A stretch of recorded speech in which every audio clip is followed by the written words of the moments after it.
Neha is the founder of the Crime and Punishment work at Vidhi, and she's also a senior associate fellow. She has extensive experience in the areas of crime and punishment and justice. She will introduce the panel.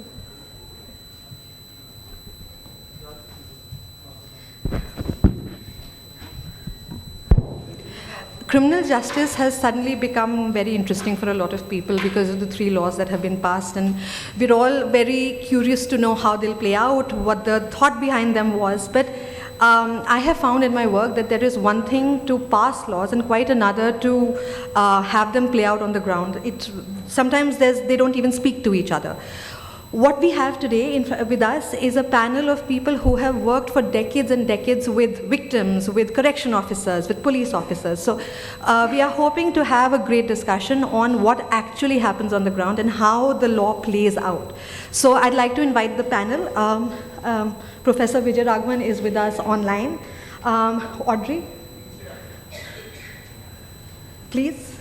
Audrey is the director of MAJLIS Law Center. MAJLIS offers legal and social help to victims of sexual violence, women and children. Hoping to hear from Audrey about how victims interact with the criminal justice system. We have Madhurima, who is the project head of Prisons Reform CHRI, done extensive training of prison officers, worked as a litigating lawyer at one point. So again, hoping to hear about how correction systems work through her. We have Dr. Upneet Lalli, who I have had the pleasure of meeting and working with many times. Extensively trained police officers, correction officers. Currently is the Deputy Director of Institute of Correctional Administration. Welcome, Dr. Lalli.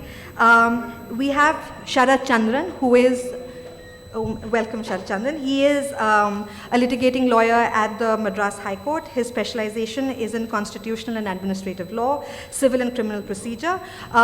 We can get a legal point of view of how these laws are going to play out from him.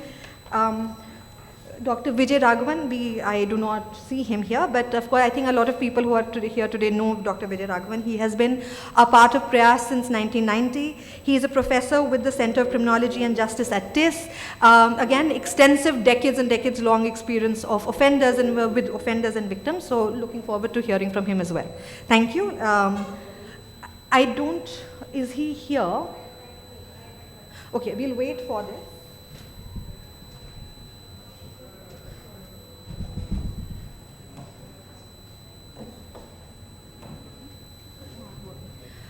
Audrey, can we start with you? Can we hear about your experiences with working with victims of sexual and domestic violence? Thank you. Thank you so much, Neha. I've been sitting here since morning and feeling a little lost because, every organization has been working with prisons, working with accused, and I was feeling very lonely because as a lawyer and my organization, we work with victims of domestic violence and rape. So we see the system from the other side, almost like we are the enemy.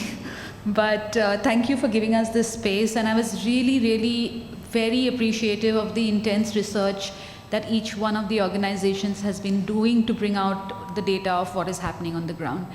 I want to start with a little experience of when I started work in sexual violence. So MAJLIS has been doing cases of domestic violence since the last 3 decades, matrimonial disputes, domestic violence. And when we entered when we started, we were involved with rape law in the policy reform, but not really on the ground in cases because the criminal justice system in a way is very closed. Very few people are allowed to enter and even be part of the trial. It's the judge, the public prosecutor, the accused, their lawyers. So we started prior to, just before the Nirbhaya case, about a year before that. And when I started the whole envisaging a victim survivor support program, I had these big illusions and words like she'll need justice and we have to get her justice. And that's how we, because for all of us here, a lot of times rape or always connotates that the the other side will be a stranger, the accused will be a stranger, and it will be very gruesome, there'll be injuries, and she will want justice. And very, very quickly, once we started doing cases, I realized that the scene is something else, because we did do the Shakti Mills case, but in fact, in my 15 years of experience, that was the only case where I actually handled a true stranger, where she had no clue who this person was. 99% of my cases, the accused is always, always a known person. And when I say known person, these are very close relationships. 30% of the cases that I do or have done are of fathers and stepfathers having raped their daughters. And then you have uncles, and you have cousins, and you have so many other relationships, right? Even the relationships which quote unquote say that they are promise of marriage, there's a lot of things that go underground in that whole action. There's a lot of abuse, there's a lot of violence, because of which these cases come out and victims want to file. But what then happens is that it becomes very complicated, and it's not so simple. So where you may imagine justice as punishment, really what the victim is asking for is completely different. And I feel currently, even today, after all the law reform, there is no space for what the victim is looking for in this whole criminal justice system. There is no space for her. And there continues to be no space for her, because the trial is all about the state versus the accused. And the end result is only punishment. She doesn't have a space to even describe what is happening to her. She is the star witness. She will come when she's called. She has to come when she's called. She has to remember all those facts absolutely crystal clear, exactly as they happen, and she has to repeat it. That's her role.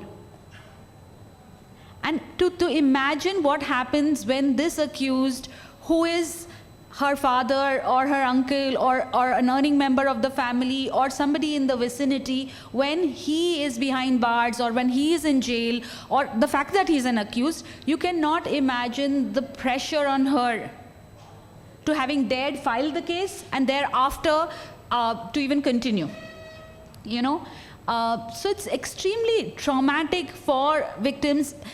And I don't think that, because if we look at, so I also do cases of domestic violence, right? And we have another lens of looking at domestic violence cases and another lens of looking at sexual violence cases. When you say sexual violence, it feels very gruesome. We're all holding our hearts and feeling, oh my God, this has happened. When we say domestic violence, there's it happens, it's okay. I mean, sabke ghar mein hota hai. So there's an acceptance, that it's become very normalized. And the way the justice system looks at domestic violence cases is about compromise. Settlement, compromise, and they say that's what the victim wants. She only wants to go back, and so, judges are offering settlement, police are offering settlement, NGOs are doing settlement, everyone is doing settlement 1,000 times, right? We look at it with that lens when it comes to domestic violence, but actually then, if you look at these sexual violence cases, they're a continuum of the same household.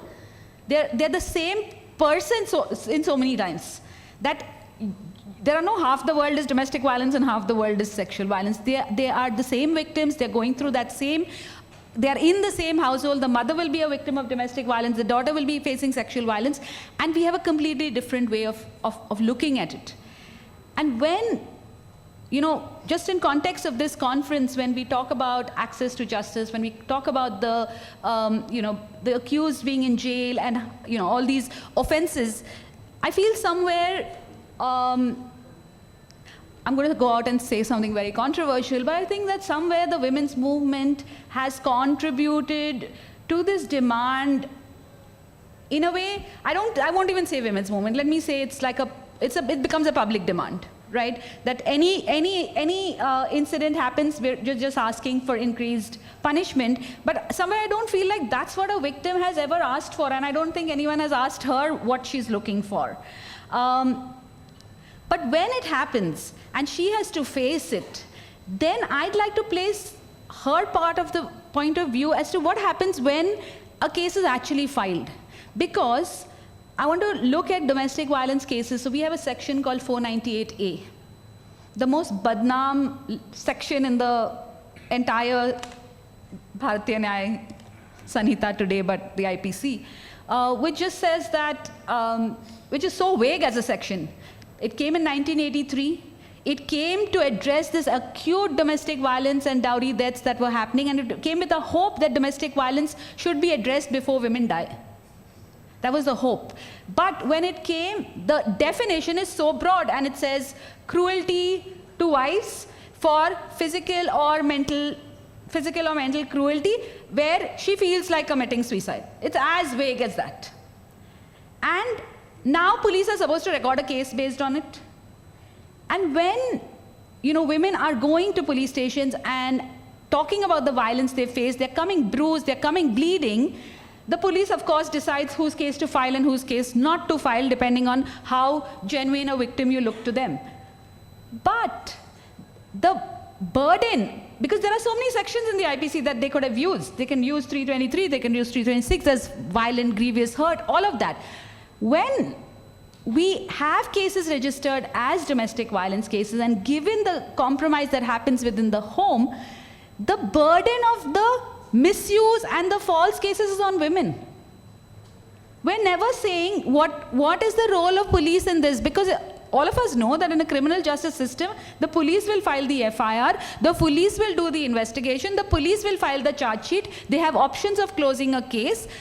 If they're filing a charge sheet, means they have enough data to be going forward, but somehow the burden is on women, and they are misusing the law. And then now, so we had that in 40 years, and even though they had an opportunity to bring more clarity in the law, they have not done it. And the same thing is happening with cases of sexual violence and the child sexual offenses, where very comfortably judges sit on dais, police sits on dais and say, all false cases. And one doesn't even understand, what do you mean by false? What are you trying to say is false? Did she not face domestic violence? Or are you saying because she used it, that's the problem? Because the offense is made out. It's just that should she have filed or not, and that you are calling false. And the worry is that today we now have a new section called Section 69 in the BNS. And I just dread to imagine, both on your side of work and on our side of work, what is going to happen. It says, promise on deceit. If you promise something deceitfully and you have sexual intercourse with a woman, not amounting to rape, that can attract punishment of up to 10 years. Is this happening to women? Yes. Women feel extremely violated when they have sexual relations with someone because they were promised marriage and then they were, deserted, thrown away. They do feel extremely violated, so they will go to police stations. And when these cases are filed, how are we going to prove deceit? How are you ever going to say that it has happened, at what place it was deceit or it was breach? And again, we are going to have at one side these entire cases being filed, more people in jail, more work for you all to analyze. And it's not that women are going to get any relief, because everyone's going to sit around and say all false cases. And I feel somewhere we need to be on the same platform, because this is the first time I'm attending. Like I was telling somebody, it's happened after a long time that I've come for a meeting, I don't know anyone. But that's the problem. We sit in different groups, and I want to thank Naveed for inviting me here, because I was asking, what do you want me to speak? Because I don't do this work. In fact, I don't, I interact with accused the closest, because I have to constantly see them during my trials. But I have least information. Even when you all ask the question as to how to do mulaqat, I don't know, because I don't work with that population. But I see them the closest, I see what happens to them. And I think that we need to sit together. There should be more collaborations outside of just you all who are doing this work, to say, what are we demanding? What are we demanding? What are victims asking for? I'll leave you all with a thought that when we did the Shakti Mills case, it was a very, very high-profile case. It happened soon after Nirbhaya. The state was gunning for death penalty. They used the new criminal law so that they could get, twice offender karke, they could have got death. So they did every trick in the book. to get death penalty. And it was the saddest day of my life because I had not signed up for this. I was signing up for a victim support program. I was signing up to be there for the victim. But to be in court and watch that death penalty sentence and to look at what the families were going through was the most difficult day of my life. And you know, with this parallel things that we are demanding, I don't know where, I mean, there is nowhere more to reach. They've already given death penalty for everything. And yeah, I'd like to stop here. There are lovely other speakers that are going to add to this. Thank you so much once again. Thank you, Audrey. Just an anecdote and then I will move on. This thing that you mentioned about Shakti Mills, this happened right after Nirbhaya, and I had met the Nirbhaya accused, Nirbhaya convicts right after. And it's the same thing. I remember feeling very angry hearing about what had happened to the girl. But then when you meet these people and then there you can see, and you see these people and you can see them begging for their life and being miserable inside prisons. It's not like I never thought of them being outside of prisons, but you don't want to kill them either. They are human beings, and killing them does not really sort anything. Of course, that's a conversation on death penalty, but just saying emotionally, I understand how that must have felt that day. Dr. Lalli, can we have you tell us about your experience with trainings and correction?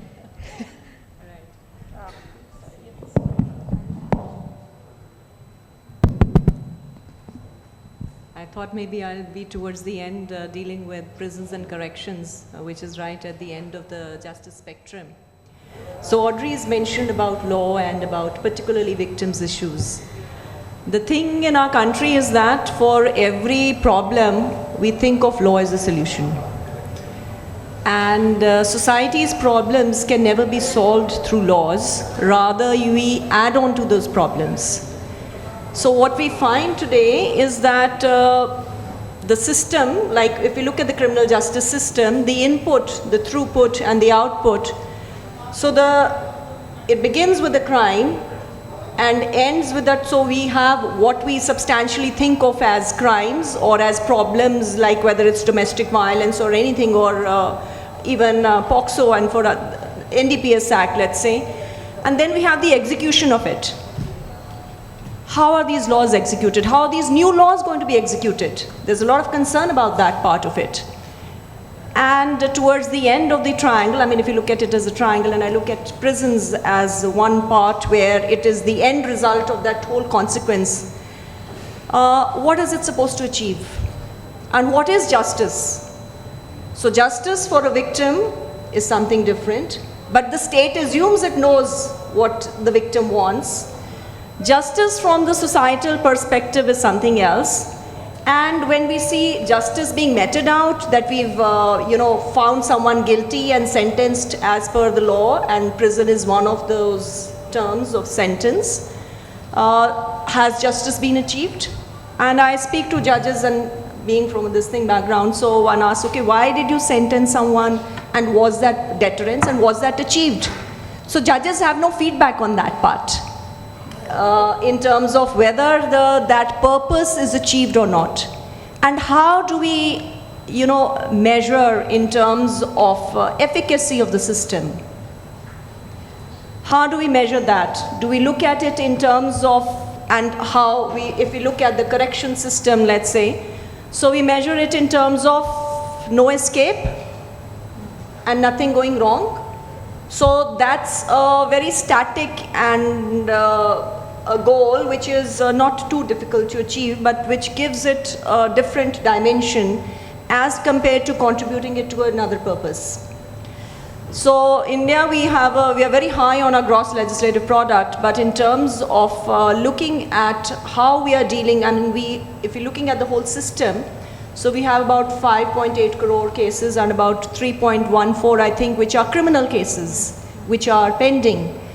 And the net result of it, I always see these are not just numbers. These are human beings' lives which are being affected. And even one day in the prison can have great consequences. In terms of accountability of those players, that's another part of the whole story that we never get to hear about. So I think a few days back, there was this report about in Bihar, you had a person who spent about 28 years and then was found to be innocent. There is no compensation for that loss of liberty and the consequences of that being suffered not just by the individual but by the whole society. So in terms of justice, so that's why I say, I mean, the whole concept itself is justice from which perspective? And it gets very difficult because you have to, navigate and you have to balance out a whole lot of societal interests. And yes, it's the easiest solution when you have a public demand that, okay, we have greater numbers of crimes against women, let us come up with harsher laws. Do they actually lead to fewer crimes against women? We haven't found that impact. A decade after the amendments, we haven't found those crimes actually reducing. I'll just mention about a few laws, and I mean, when I go into the prisons and the part related to staff, I'll deal with later. It's like you look at the NDPS Act, on which Vidhi did research. So I belong to the state Punjab, and we have about 50% of them who may be in for drug cases or who may be drug addicts. Now the solution to drug control wasn't really having harsher laws, and this whole concept of war on drugs, which we took off from America, hasn't really worked out. So we've criminalized, and we haven't found that solution. The damage it's done, like about in 2012, I think 2010, we had a prison population about 10,000. Today it stands around 30,000 in one state. And the large impact has been because of this particular law as such. It's not really a solution that has worked out. And towards the end, I'll talk about some of the cases, And if I look at POCSO cases, so I did this interesting research on, we wanted to know who are these sex offenders and who are those persons who come under POCSO, because there are implications in terms of when they will be released and whether we are doing anything in terms of change in attitude and how you deal with women. So interestingly, it was that, you had, and there we need to really distinguish, which really doesn't happen when we are sentencing, is in terms of the contributing factors and in terms of looking at the profiles. When we found out that where the age gap between the victim and the offender is about 2 years, the criminal intention is really not there. So in certain ways, we have also criminalized romance, as they say. So Romeo Juliet cases, and these are the persons who, because the law is such, so you will end up inside the prison. And some of these persons will say, ma'am, humne to kabhi ab ladki se baat hi nahi karni hai. And there was this case of, a person who had run away with a girl and got married, and it became a huge political case. And there was, in one central prison, this whole barrack is where the prisoner inmates stay, was known as by the victim's name. This is, like, let's say, Sita Barrack or whatever. And I said, okay, the news came, this is a gangster who has done this and who eloped with this, who, it was like a typical movie that he got her onto the bike and got her inside. And they went off to Goa, etc. So I really wanted to understand that this, in the media, what is coming out, and media has a big role to play in terms of constructing, and when we talk of organized gangs also, I would mention that big role that media plays. And this person struck me, very unusual for a gangster. A 19-year-old boy who was inside and was made out to be a real hardcore gangster. Did not understand the consequences. It was a romance, definitely, but social issues, where the family may not agree to the marriage, and you end up, criminalizing that part of it. And anybody and everybody who was involved, if somebody had provided the vehicle, was also inside. So the consequences of it was, net result were, there were about 40 persons who were drawn into this battle. And, what are prisons for? That question really comes up again and again. What are we there for? And what is the result of that one? So persons who had stayed in the prison, so there was one person who was in the merchant navy. His career was lost because of this aspect. And the victim, I mean, we really don't offer an approach in terms of the option to the victim. If she wants to, what does she have to say? And here I think we really need to look beyond the criminal justice and in terms of restorative justice framework and look at the impact and look at those aspects also. But I'd also like to say that what happens inside in terms of numbers, it's your prisons are supposed to execute the sentence, but persons who are inside and day in and day out, if you have 24 hours and not doing anything, it is damaging. Prisons are damaging. And how do we know that the person is reformed? That's again a big question that comes up. But if they are willing to lead, do we give a second chance? And we have Mohit's team, out here. And there are members who are here who will be who have done their sentence and have served their time and punishment. But do we really provide as a society, do we really look at them as individuals with capacity, with capability, and give them a fresh start? And that's for all of us. So it's not just a state problem, it's also a societal problem. And we all owe that. And when we look at the prison system and prison reforms, we really talk about it. We talk about under trials, 75% as under trials. What do we do about them? And that whole process, when I talk about in terms of processes, that becomes challenging. But the humans inside and prison reforms cannot happen without the staff being given due importance, and the relationship between the staff and the inmates, that becomes very important. So even prisons with less resources may perform well if they have well-intentioned staff. Otherwise, now we are focusing on gadgets and we are looking at technology as a solution. It's a limited solution. We need the human element also to look at solutions, and not just in terms of CCTV cameras and body-worn cameras or high security prisons as such. So we need to look beyond, that aspect. Yeah. It's a subject of which I'm very passionate about, so I may exceed my time. That's wonderful. No, it's lovely hearing from you. Thank you, ma'am. Can we get Professor Raghavan on the screen? Is he here?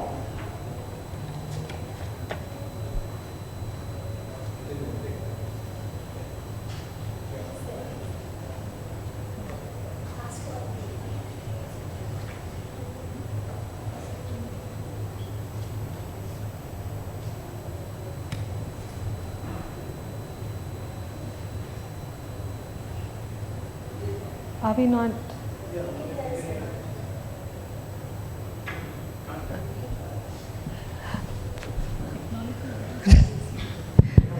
Professor Raghavan, can you hear us?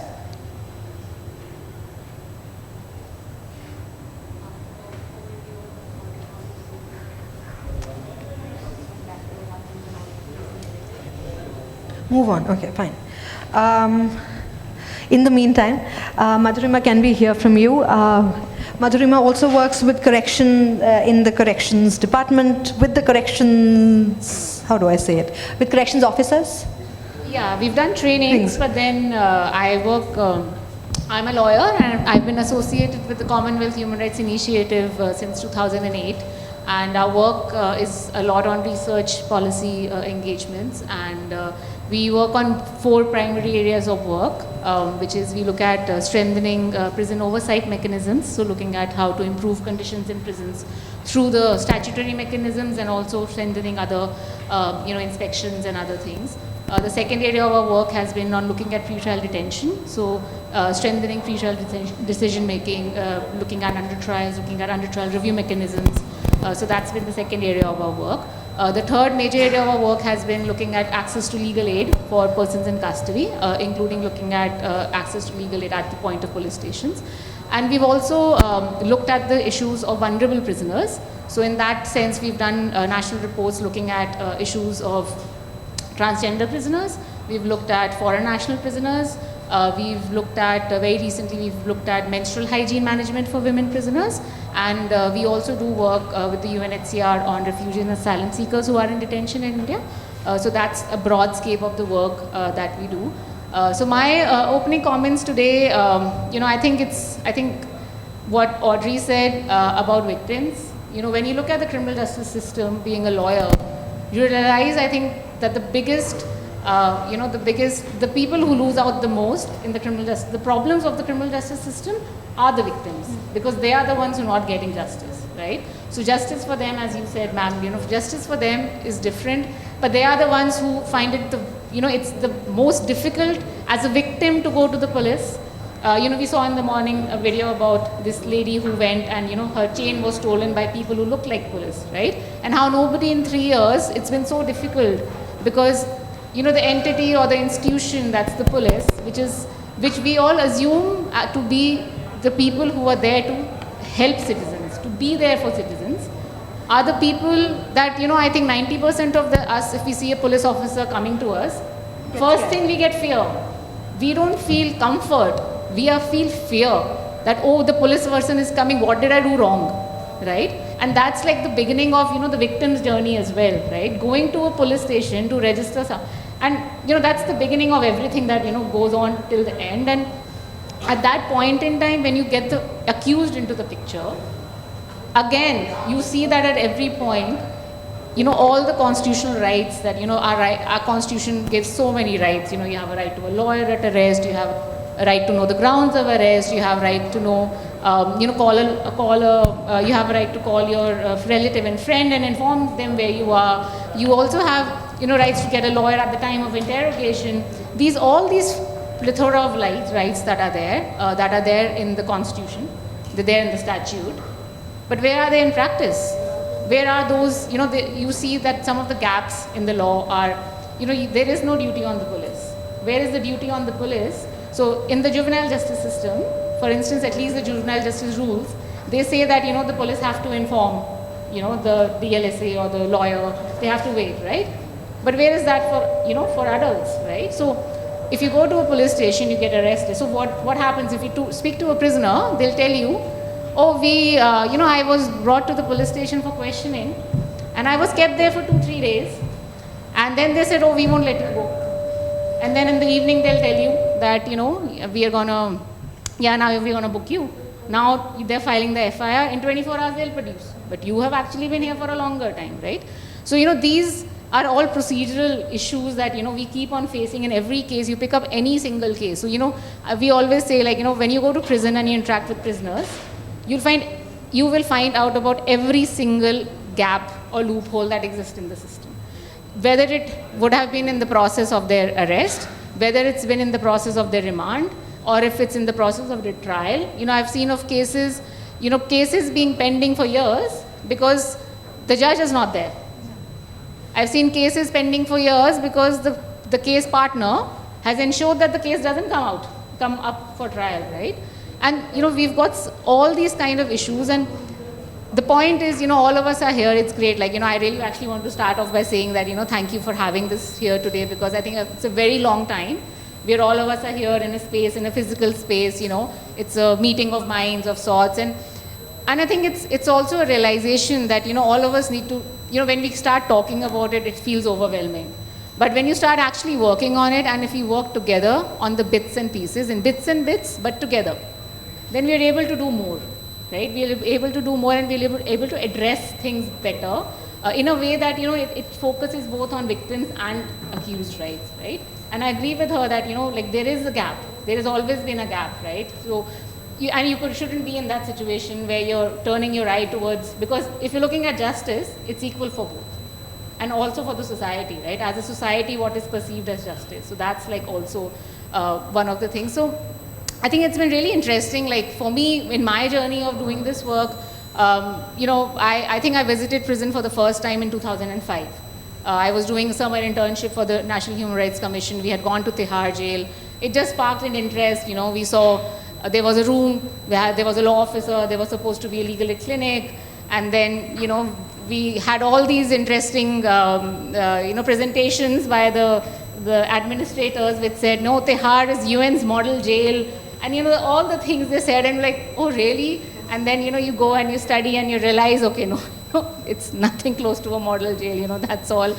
not what it was at all. And then, you start interacting with prisoners and you see and you learn. And, we've used it, so in the work that we've done, like we've used our experiences of engaging with, so we started the first prison legal aid clinic in Calcutta back in 2010. That was with the National Law University there, with the SLSA, with the prison department.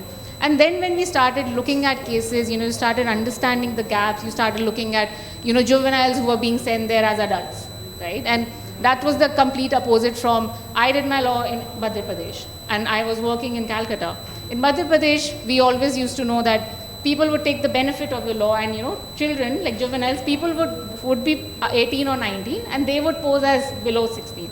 But in West Bengal, we found that people were actually elder, but they were younger, but they wanted to pose as elder because they said prisons are better. Juvenile homes I don't want to go there. We've had instances where people were transferred. So conditions, like, some of the basic things, like, we've seen, one is, of course, the fact you're there, but the conditions, the access to very basic minimum things, right? So everybody, there was so much of hue and cry about, certain VIPs, they go to prison, they have access to their medicines and they get, why do you need a court order to get access to medicine?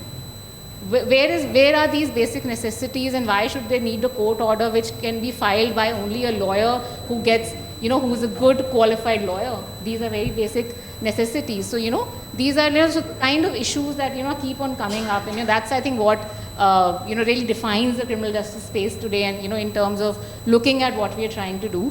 So I did want to just focus on, 5 areas, just want to put it out there for point of discussion as well. But in the work we do, like, we are focusing on 5 main areas of reforms.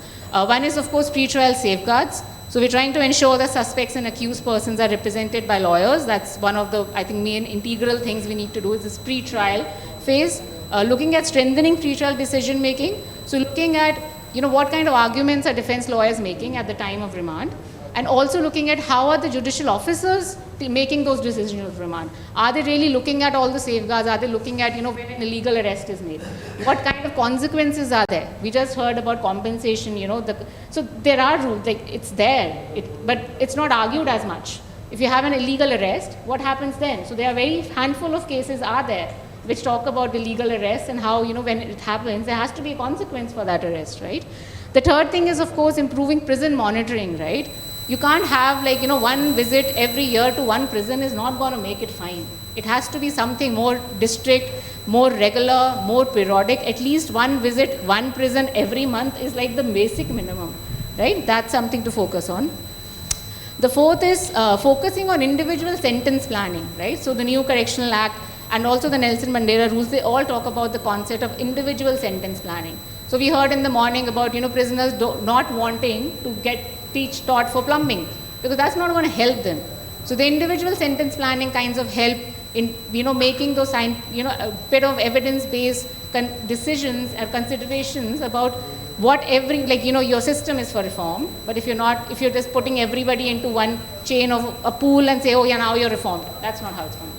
So you have to have individual sentence planning, right? You have to focus on that.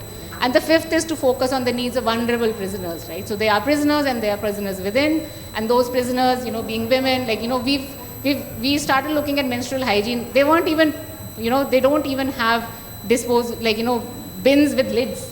That's like the basic minimum we think around, right? They have those canisters and they use it as bins. So, that kind of basic things, that's like to focus on. Of course, looking at the issues of transgenders, looking at the issues of foreign nationals, because we've known of people who are stateless and we don't know what to do because there are so many gaps in the law. There's no place to go for them. So yeah, I just want to end on these 5 points of, how broad, of course, the system is, but then where are those, I think, low-hanging fruits where interventions could actually help. Thank you. Thank you so much, Madhurima. I am hoping we have access to Professor Raghavan now. Has that been... Professor Raghavan, can you hear us? It's very, very faint. If my mic is closer, is it better? Yeah, hardly, but it's like somebody is speaking at the end of a tunnel. Well, we can hear you very well, and I don't have to speak very much now. So, Okay. So, Professor Raghavan, we would love to hear from you on your thoughts on the criminal justice system. You have been working in it for 4 decades now. So could you please tell us what you think about the system and the new laws, maybe? Yeah. So first of all, thank you for inviting me, and I'm sorry I could not join on an in-person format because of certain prior commitments that I had both today and tomorrow. So I'm really sorry about this. I would actually like to pick on from where Dr. Lalli left off. In fact, if I had spoken after her, it would have built it perfectly. Basically, when we are looking at the work that we do with prison populations, because that's been largely my area of work over the last 3.5 decades, we are essentially talking about people who are in 2 categories. One, those who have been convicted for the offense that they have allegedly committed, and the other is those who are yet to be convicted, yet to be proven guilty or not. So these are 2 different categories, and the approach of the system towards these 2 categories obviously is not the same. When it comes to under trials, then the approach is a more of a hands-off approach as far as this prison system is concerned, because they are only supposed to be looking after their health and safety and security, and make sure that they are able to attend trial, and at the end of the trial, whatever decision the court takes, then the matter will go forward. And when it comes to convicts, then they do have a responsibility of ensuring that they receive some kind of inputs, whether it is vocational training or education or other kinds of rehabilitation efforts. And the adage of the prison system of reformation and rehabilitation, at least as far as the prison departments are concerned, they consider convicts to be more their clientele rather than under trials. Under trials are in judicial custody, as we all know. Now, the situation, as we all know, is rather different in terms of the fact that we have an overwhelming number of under trials in the system, more than 75% that everybody knows. But rather than focus on the issues and problems that we are all familiar with, whether it is the issue of overcrowding, or it's the issue of the lack of competent legal aid services, or it is the issue of absence or lack of competent basic facilities, whether it is access to accommodation or access to water and sanitation or health facilities, etc. I would like to focus my whatever little time I have been given to focus on one aspect which builds on Dr. Lalli's presentation, which is about the near absence of correctional staff in the prison system. And this is a very, very important gap that is there in our system. We do not have specialized trained people who can work with prison populations at the level of their individual self and at the level of their families. And basically what I'm referring to here is the absence of trained social workers and trained counselors in the prison system. Anywhere in the world where you have prisons, you do have at least some kind of trained correctional personnel. And this is also the reason why the prison departments are also known as correctional services departments. And increasingly, they are also being renamed in that sense. For example, Maharashtra, ADG prisons is called ADG Prisons and Correctional Services. West Bengal, they are all called as correctional homes. So the point is, why do we need these social workers or counselors? There are 2 aspects to it. One is the person as an individual, and the person is a member of society. And the fact that 99% of people who come into prison are going to come out one day or the other. Whether it is a few months or it's a few years or a couple of decades, whatever the case may be, they are going to come out. They are not going to remain inside. And if you don't have services and facilities to work with them as individuals as well as units of society in terms of working with their families, then you are going to end up converting people who came in as members of family, who came in as employed people, who came in with certain kinds of skills, who came in with a certain kind of social capital, and all of that is diminished by the time they leave. even if it is, as Dr. Lalli said, even if it is 1 day of imprisonment, there is a diminishing of their social capital, the human capital, and the individual capital that a person has.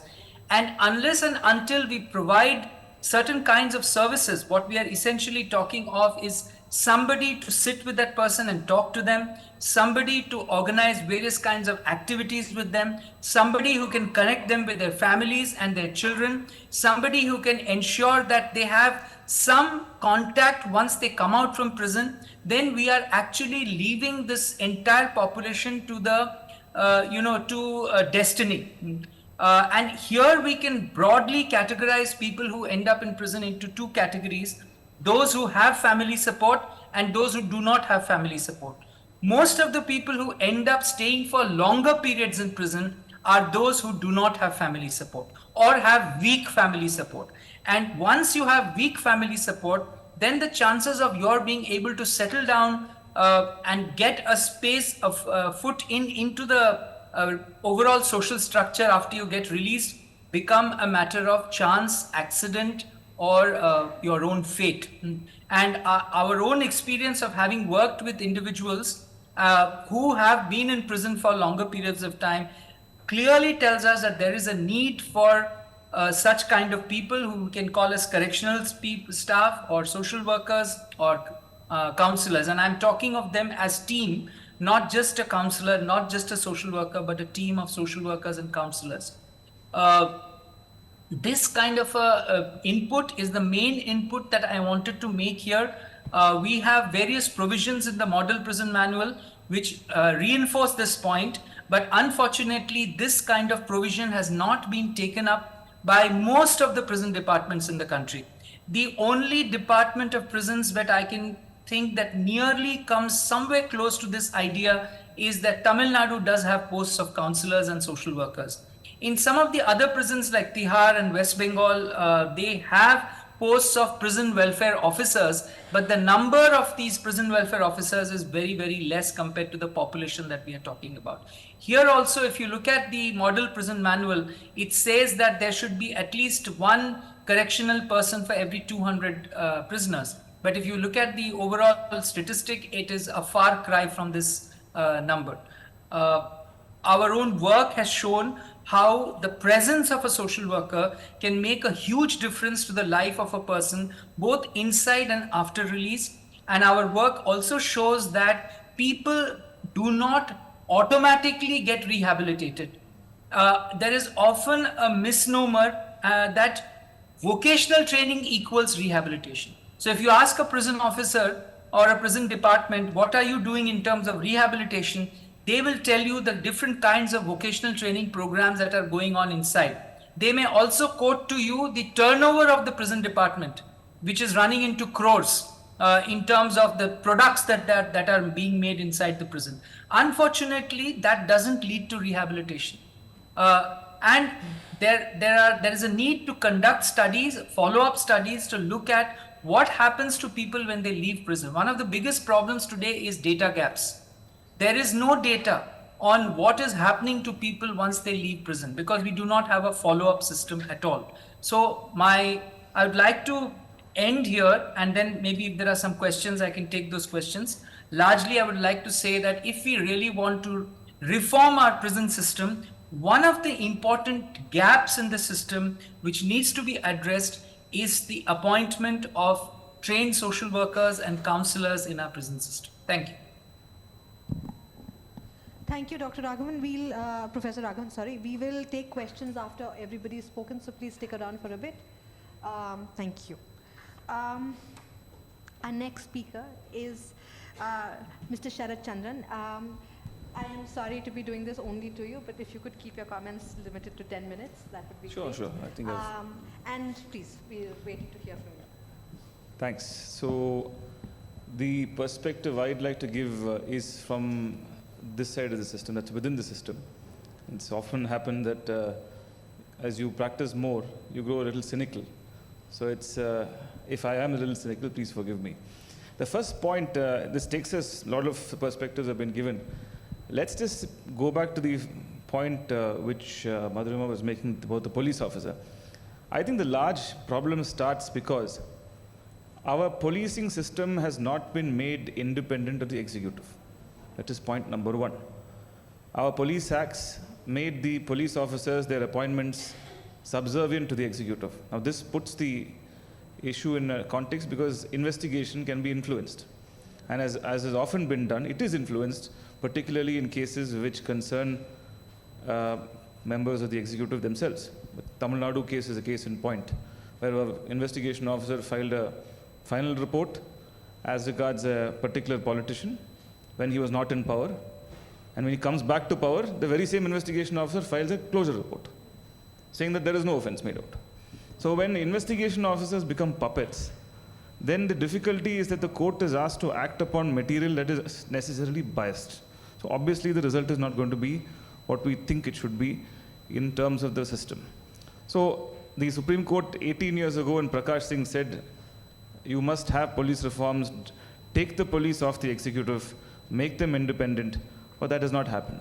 So long as my own view is that so long as we have the police under the thumb of the executive, it's going to be impossible to say that they're truly free and fair investigation which is required. So this is one of the primary concerns which the present code has also not achieved. And in many states, the Indian Police Act of 1861, which is also a colonial law, continues to remain in force. So you can then, that's one of the first problems. Secondly, victims, yes, I think the point that Ms. DeMello was making, it's true that victims don't have as much space as one would think that they should have. It all started in 2009. You had an amendment giving a victim an appellate remedy in 372. Thereafter, you have, at the end of the trial process, you will have compensation. But in between, that is between the filing of the final report and the conclusion of trial, the victim was nowhere. The present BNSS seems to have made some sort of an inroad into that. It says that victim must be informed about the progress of investigation and also gives the victim a say when the prosecution seeks to withdraw the case in terms of section 360. But the problem, according to me, and this is really something which has to be looked into, is that the victims often end up high and dry because of a lack of adequate assistance at the prosecutor level. The public prosecutor in a court is supposed to guide the court, right? So if the public prosecutor guided the court and said that this is what you must do, then the court is educated on what the victim should be given at the end of a process. But that very often doesn't happen. So you have inadequate I wouldn't say incompetence is a hard word, but let me just say inefficient prosecutors who are political appointees, and that ensures that the quality of justicing is not good. Why do I say this? Because it's important, because in our criminal justice system, the state is the prosecutor. The victim has only a second degree right of hearing. So the difficulty here is if the primary person who is responsible to prosecute is not efficient, then necessarily the outcome is going to be affected. So the second point I'd like to point out is that we must have the lack of quality public prosecutors in our system. The third is regarding the accused. Now, the present system, I have various points, but I'd just like to highlight one particular problem, which is on account of the fact that there is a provision in section 94 of BNSS, which is 91 of CRPC, which says that the police officer can issue a summon and ask a person to produce a document or thing. Interestingly, the word person was held by the Supreme Court in 1965 in Shamlal's case to not to apply to an accused. Everywhere else it applies to an accused, but that word in 90 alone does not apply to an accused. Now what happens here? Perforce, to effect a recovery, now if the police wants a document, they must arrest, get him into custody, and then then get the document recovered. So arrests started going up because of this. So this interpretation, it was thought that they would look into it, but unfortunately they haven't. So we still have cases where arrests have gone up as much as 2 or 3 times just to effect recoveries. The fourth point is post-conviction. Now there's something in the BNSS to be said about a provision called section 472, which is on mercy petitions. which is a death sentence convict rose. You know that what happened in the previous tenure is that mercy petitions were given to the president and the governor, and they were kept pending for days and months on end. The BNSS seeks to achieve a balance by saying that petitions should be disposed of within 60 days. It must be made first to the governor. From the governor's level, it comes to the president. And in cases of more than one accused, it says that the entire file, whether those accused make a petition or not, the entire file must go to the president to prevent a situation where one petition is rejected, the other convict applies. So those kind of situations. It's a good thing, partly because the right of speedy trial, the right to have the mercy petition considered expeditiously is a part of Article 21 now. And of course, if it is not considered, then as you know, it is a ground for commuting death sentence. But this is a welcome provision which has been made for a convict prisoner post-conviction. Lastly, I'd like to point out, just coming back to a victim's rights, largely the courts have tried to sort of interject and provide a victim a space wherever that the law provides. One good example is Justice Prakash's judgment in Murugasamy, where in a POSCO case, a test identification parade, a screen was introduced, was ordered to be installed, so that the victim doesn't get to see the accused. There is a trauma, as you know, in a POSCO, particularly in a POSCO case where the victim is confronted with the accused. So to mitigate that, a screen was introduced for the purposes of it's a one-side screen. The victim gets to see the accused, but not vice versa. So these kind of things the judiciary has been doing from time to time, particularly given the present state of law, where the primary prosecutor continues to be the state and not the victim. So wherever possible, there have been some innovations. Lastly, I think I was just, the remark you were making, Neha, at the beginning of the thing about the language of the law. I mean, I agree, it's not the language of the law that really should matter, because what I feel, and my experience in the last 1.5 decades, it's really about the policy and the practice of how these provisions are implemented. You may have the best law, but if you have an inefficient police force, and an inefficient court, and an inefficient appellate court, nobody can save us. So it's really not the law that matters, but our focus must be on the implementation of that law. And just to give you an example, just a few days back, I was in the Criminal Rules Committee of the High Court. The question was, you know, that there is a new provision now where a search or seizure has got to be videographed, right? So the question is, how does the cop transfer that video? It's a very elementary question, but there are no rules. The question was whether the High Court should frame the rule or the state government should frame the rule. And both of us kept looking at each other because nobody knew what to do. And then we struck a balance saying we'll jointly frame it. So the real problem today is not the law. The real problem is that the guidance that the law is not giving on how it should be implemented. So I think that's where our efforts should be focused more. So that ultimately the process must be fair. And if the process is to be fair, then the law must definitively tell the persons implementing that law what is to be done and how it is to be done. Right? So thanks. I think I've... Thank you so much, Sharath. I actually have a lot of questions for all our panelists, but I think we are running out of time, so I'm just going to open it to the audience and take audience questions now. Does anybody have any questions? Yes. How do we do? Wait, let me come to you. Hello, ma'am. Hello, sir. So my name is Prerna, and I'm from South Asian University. I too was actually part of the SIP NHRC program, and they also took us to the Tihar jail, and I went to the women's jail. So my experience was, since I'm not from law background, my background is international relations, and I saw a completely different picture of prisons. So what affected me was the children there, children of the prisoners. So I was confused as to what their life is after prison. Like, for 5 years they stay in the prison, does that affect their mental health? It definitely does.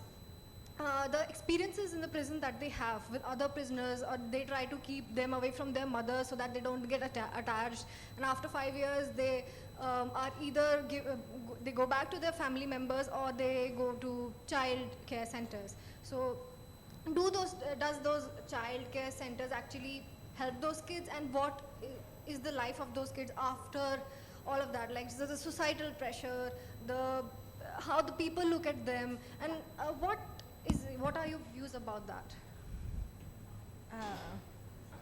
Ma'am, would you like to take this?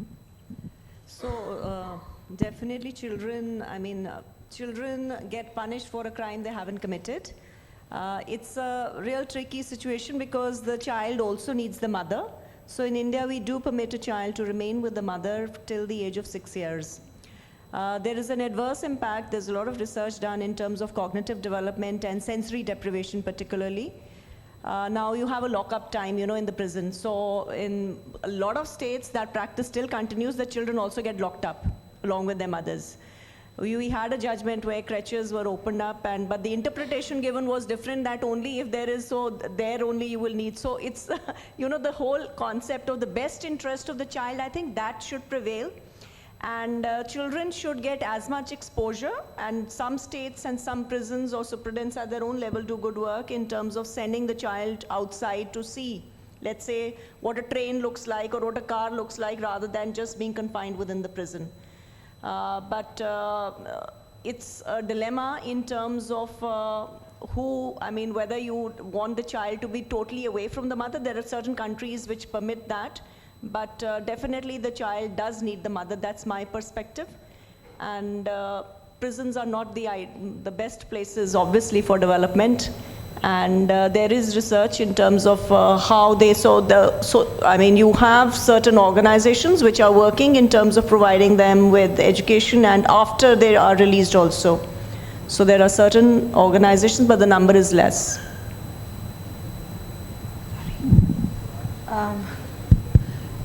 Do we have any more questions?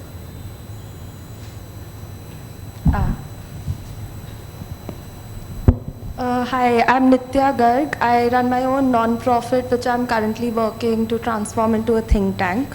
I don't have a law background. And Mr. Chandran, my question is to you because you spoke about this, about how the judiciary should be separated from the executive. This is also a pertinent provision in our constitution as part of the DPSP.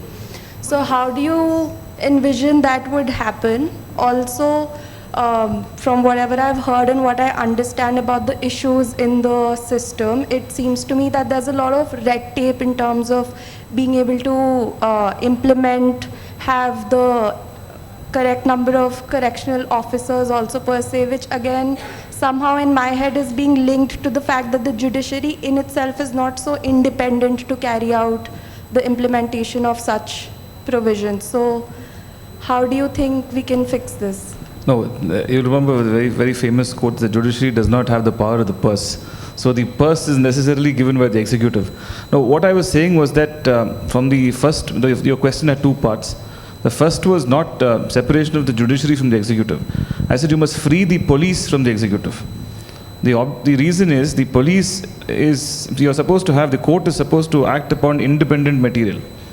Now, when you have a police force which is subservient to the executive, I think you've been following the Tamil Nadu cases, the Suomoto cases. That is a classic textbook example of how police was manipulated to get a particular result at a particular point of time. If the opposition is in power, the former MLA is charged. When he's back in the saddle, he gets the case terminated. And all this is done by the investigation officer. So if you have a police that is subservient to the executive and taking orders from them, you're never going to have the basic material that the court is supposed to act on is never free from bias. And that's a very dangerous thing. So what the first part is not on the separation of the judiciary from the executive. That is a different theme altogether. My thing is that the police must be freed from the executive. Because our old police acts, the Police Act of 1861 and the present State Police Acts, all make appointments of police under the thumb of the executive. So all the top-ranking police officials, right from the top to the bottom, are appointed by the executive, and therefore they will have a sense of, I wouldn't use the word loyalty, but I think you get what I mean. So that's one. The second point is, yes, there is a lot of red tape in our system. That is probably because the scheme expects the executive and the judiciary to work in tandem. But the way it is in our high courts is that the high courts take it upon them to formulate the reforms, then send it to approval for the executive. If it goes through, and if you have an executive which is working in sync, very good. If you're at loggerheads, then the money doesn't come, the idea remains on paper, there's a problem there. So it all depends upon how the system is worked. And it could be made better. I think the best way is to have some sort of a mechanism by which there is a coordination amongst the executive and the courts on matters such as costing and other things. Because the court sends the proposal, the money is released by the executive, and only then you can implement it. So it's a joint endeavor, right? So a very quick follow-up to that would be, do you think the All India Judicial Services, which we have been contemplating for years, would fit into the picture here to solve this problem? Not really. That they may improve the quality of judges, but this is at a more basic level. That's coordination between two organs of the judiciary and the executive. I think it has to be done at the high court level, liaising with it's more of an implementation issue. So the high courts and the executive must come together with a mechanism. Thank you. Thank you. We have about 5 more minutes, so any more questions? So there's somebody here.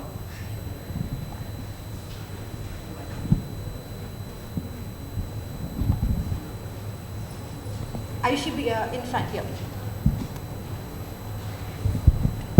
Hi, my question is with respect to the investigation that the police conducts.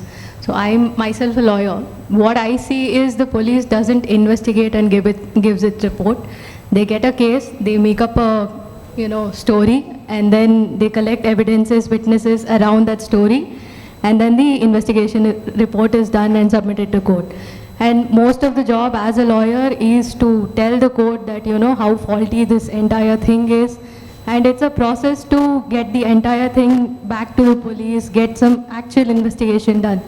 So one of the major gaps that I see in the entire, criminal law is at the ground level where the police is not doing its job. And I understand that, there are a lot of cases and you don't have the bandwidth of police that can actually take a good investigation and do their job. So how do you see this being, corrected, or are there any measures around this? I also would like to say something about this. So this is something that I've always noticed, that we judge, firstly, we decide how much crime is there in an area depending on how many FIRs are filed. Right? So if there is more FIRs filed, we say very bad state. Maharashtra, Bombay, so many FIRs, so lot of crime. Whereas we should encourage the filing of FIRs, because that means it's a sensitive police officer who has recorded an FIR. Right? That's the starting point. The other problem is the conviction acquittal. See, judges have to convict beyond reasonable doubt. Right? But we are rating how good the police is based on conviction acquittal. And then we are deciding their performance. So at least what I notice, even in our cases of sexual violence, first victim statement is recorded. Then they'll go to the place. They will visit the location. They want to be 101%. They actually do a trial before they start the FIR process, because if they're not going to get a conviction, they don't want to waste time on this case. So we have to also decide what are the benchmarks of how we are rating performance, both of judiciary and of police, while doing these trials.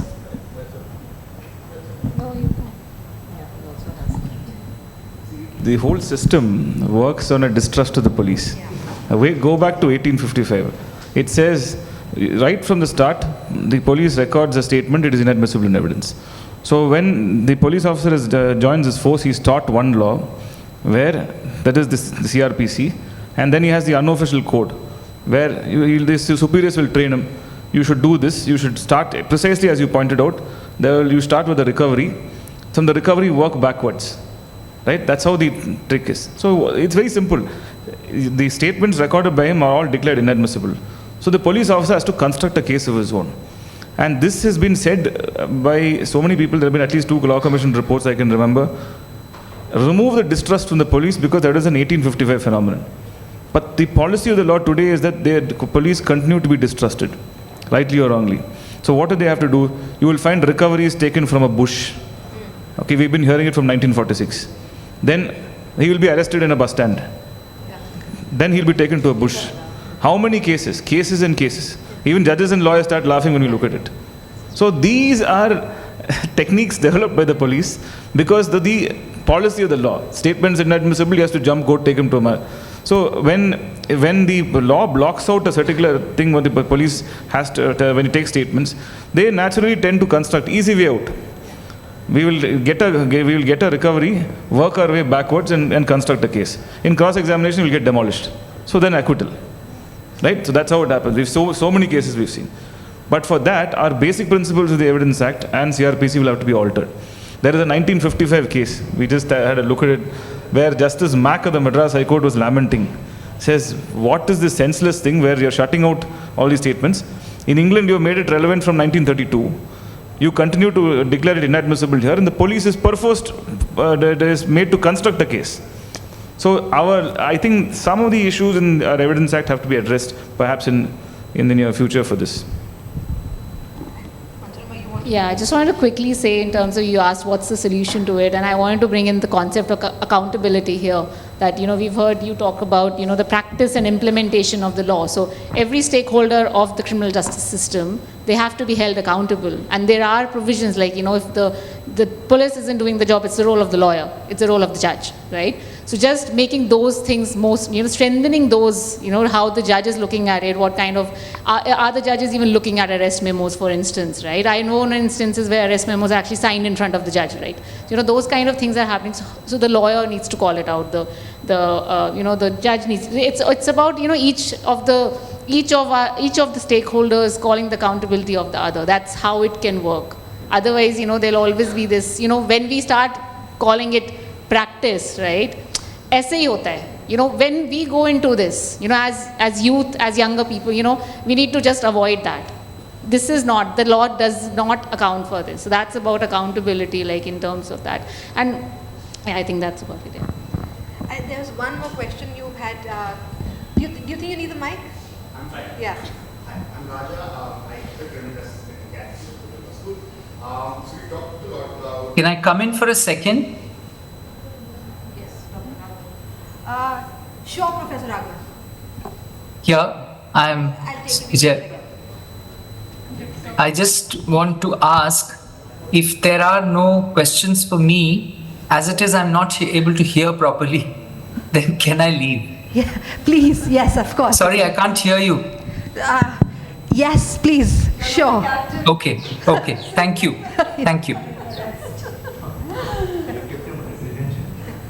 Prisons? So, you all know my high proportion of unemployed. My question is related to pay. Last year we had the government talk about...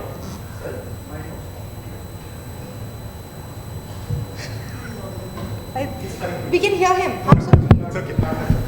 Thank you. So, last year we had the government announce a scheme around bail funds. Right? And so, with the possibility that those who can't afford bail amounts, this fund can be utilized. There's lack of clarity about how these bail funds can be used, will be used. So my question is, A, do we know, do you think this bail fund can reduce an entire population? B, do we understand how these bail funds will work if they've already been implemented in certain states? Just trying to understand the scheme to the government. Yeah. Wrong point for Dr. Raghavan to go. Yeah, that's what, this is exactly what he should have taken. That was what No, not Nirbhaya, bail fund. So there's a MHA there's a support government scheme on support to poor prisoners. So if poor prisoners are not able to pay their bail bonds, then they can apply to the scheme, and the scheme will allow them to put some papers in the court which will allow them to get, my honest opinion, I really don't see this working in practice. Because for me, the solution would be that, if a person is not able to pay bail, then you just reduce the bail amount or put them out on personal bonds, and not look at another mechanism which just makes things more convoluted and difficult for people to, go out. So that's my view about it, that, we're looking at, if you're looking at bail, then you look at liberal bail, and then you look at bail through bail bonds, and there are like so many ways of, doing that. So, yeah. Thank you. I think we will close this session for now. We would like to present a token of our appreciation to all of our panelists.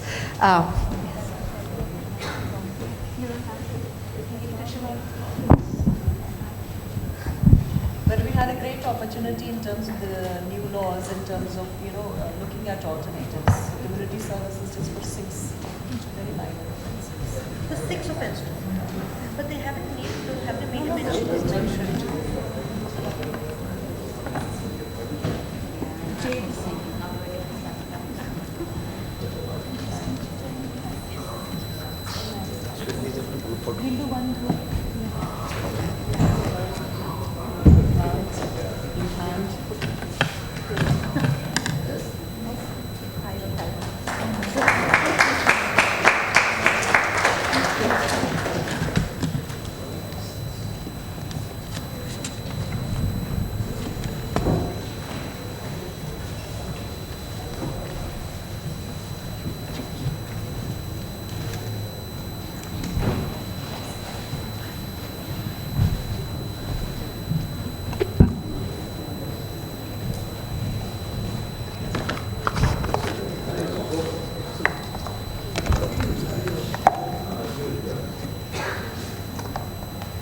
Thank you to all the panelists. It was a wonderful discussion and very important for us to all really understand from people who have worked with the system for years and really know the ins and outs of the system and how they operate for the people that they process. And again, as I've been reiterating since morning, it's very important to understand how all of these different subsets of the criminal justice system operate on ground. The second panel now we have with us Justice Prakash, who's a former judge of the Madras High Court. Justice Prakash has extensive experience on the criminal side, of course, especially as a prosecutor. Thanks very much, Justice Prakash, for joining us.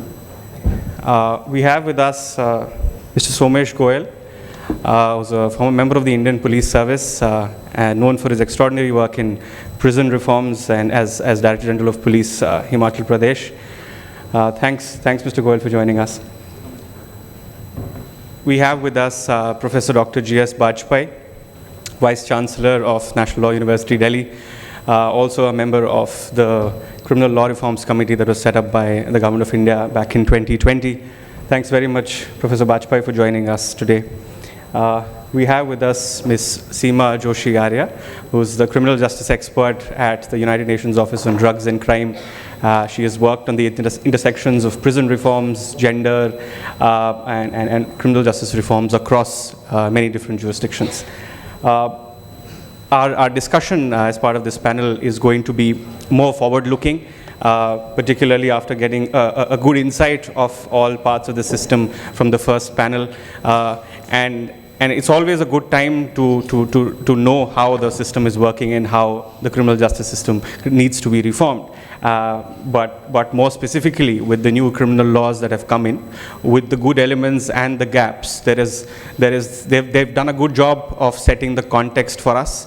The criminal justice system, as per the new laws, is still partly colonial in nature, needs to be citizen-centric, and needs to prioritize justice over punishment. And I think that sets the tone for reforms in the criminal justice space for the 21st century.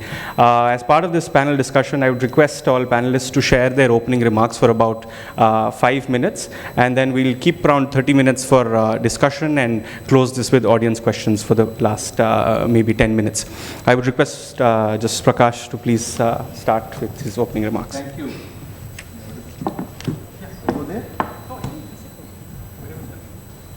Hello. Hello. Thank you. I'm very happy to be here because the whole discussion is very sober. All of the earlier panelists were very sober, down to earth, and we are able to know not activism here, no activism here, no nothing, no rhetoric. So I'll also get to business quickly. See, I'll tell you, my profile is that I was 15 years public prosecutor in the trial courts in Tamil Nadu. As a trial court public prosecutor, you have to put witnesses in the box, keep examining. Then 15 years as a defense lawyer. Then 10 years as a court judge. And now I'm working in the prisons department for reformation of prisoners. Post-retirement, I'm just working there for the reformation of prisoners. So this experience which I carry tells me a few things, like now we are engaged in this reformation of the criminal law and other things, isn't it? True, criminal law has to be, we have to address these issues, but I would like to share with you my experience and perspective. I feel that trying to reform criminal law from the criminal law side is one part. More than that, I was sent to the US by the Supreme Court of India to study the terrorism cases. There I went to the jails there. I was told that 33% of Americans go to jail. So I came to Tamil Nadu and did a survey. In Tamil Nadu, we have 10 central prisons, 18 district jails, and 29 sub-jails. So I did a calculation on a particular day. If a head count is taken in all the prisons, both remand, convict, women, everybody, what would be? I found that 25,000 to 28,000 prisoners only will be there in all these prisons put together against a population of 8 crores. Tamil Nadu population is 7.58 crores. 25,000 people only go to jail in Tamil Nadu, which means 0.0001%. On the contrary, US 33% out of every 100 Americans, 33 go to jail. So this gave me a confidence that yes, we are dealing with a society which is essentially peaceful, essentially good people, in spite of the police, in spite of the judiciary, not because of the police and because of judiciary. I was convinced that people are really good. It's only that we are trying to criminalize them. So this thing came to me and I thought that's something we should have to address this issue. So first thing I feel is that if you study the crime and its basis, I find that more addressing the criminal law reforms, we should address the civil law reforms. 50% of the crimes that fall out are the failure of the civil law system. The inability of the civil courts to dispose of land disputes, landlord-tenant disputes, simple contractual disputes, all this have a fallout here. I'll tell you one small example. 130 of the NA Act. It's a criminal waste. 138 of the NA Act has taken away when I came to the bar, I started my training in the magistrate's court doing 323, 324, 326 cases. 323 means hurt, grievous hurt, those cases. Now today, in no magistrate's court, 323, 324 is there. Now all courts are flooded with 138 cases and DV Act cases. What do the police do? All 324 cases are converted to 307 cases and then they go to sessions. So 138 is the biggest bane. Why? Because civil justice system had failed to deliver the goods contractually thing, and Order 21 is a bane. Order 21 CPC is the bane in the system. So I think somewhere we will have to work out addressing the civil justice system. Then of course the other laws like NDPS Act, which she was saying, and POXO cases, all this is there. Even in POXO cases, when I found that love cases are, because I used to sit in the habeas corpus bench, that is Romeo Juliet cases. Romeo Juliet cases, we find that if the girl belongs to one community and the boy is other community, or is dominant and anything, the entire texture is different. It all depends upon who is in the dominant thing. So there also the problem is not real offense, but we are criminalizing our youth by making it a thing. So one thing I was able to do as a judge was that in Tamil Nadu, we have a large scheduled tribes population in Ooty area. There the children used to get married, they used to give in marriage in 16, 18, and the girl goes to the hospital pregnant.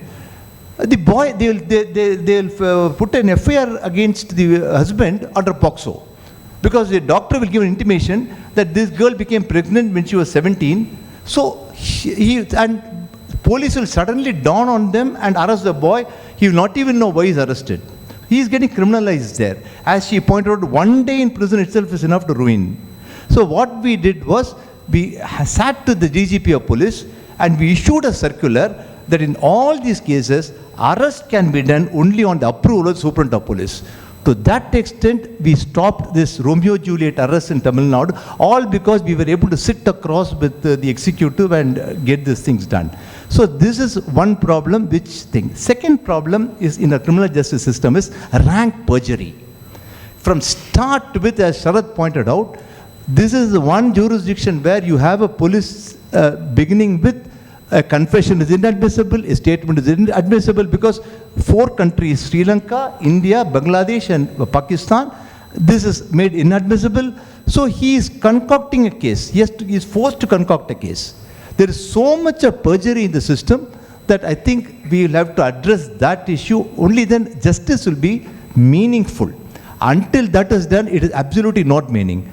When I told you about the civil cases, you will find that civil litigations are vexatious litigations in the country. This was noticed by Macaulay way back in the Law Commission report, and the first Indian Penal Code, which he drafted in 1837, he had a section 196 IPC, which said that a vexatious suit instituted would result in a punishment of 2 years imprisonment. That was deleted by Justice Barnes Peacock, and the present IPC does not have it. So this filing of civil suits and getting people caught in civil litigations is a bane in this country. So this is where also something where we have to address and see that if civil justice system is somewhat put in place, then the pressure on the criminal justice system will think. Lastly, migrant laborers problem. In places like South India, we have lot of migrant laborers from northeast region coming. They do not, Bengalis, Orissa people, they are either victims of a crime or they are accused of a crime. They are totally helpless. So what we try to do is we try to speak to the Bengali Association, Oriya Association people and tell them that at least you people go to jail, find out these boys who are not able to give bail because they do not know the language. Our police, they do not know Bengali. They do not know Tamil. So this Bengali Association, Oriya Association, Marathi Association, all these associations, mostly migrant laborers are from the northeast and Bengal. So we try to do it and help them out that way. But ultimately these associations are already in litigations. They are fighting among themselves. Where do they have time to address these issues? So somewhere this migrant laborers thing also has to be addressed. I think these are all some of the things which I thought I could flag. And then Sharath pointed out, the public prosecutor is the bane in the system. Politically appointed fellows who come to the court with the chief minister's photograph in the packet and they just go about throwing. Their juniors will appear against them. They will sabotage the case. So we have given a report to the Supreme Court, which is there in public domain, that public prosecutors should be professional people who must be not these political appointees. But in this present BNSS, it has not been addressed at all, so this problem continues. So these are all the things I thought I could flag before you. Thank you for this opportunity. Thank you. Thanks very much, Justice Prakash. Some very key insights there, particularly from the lens of why crimes may happen as a fallout of our issues with civil litigations and our issues with not being able to pursue those matters correctly. And very importantly, the last point on how the institution of public prosecutors needs to be looked into again.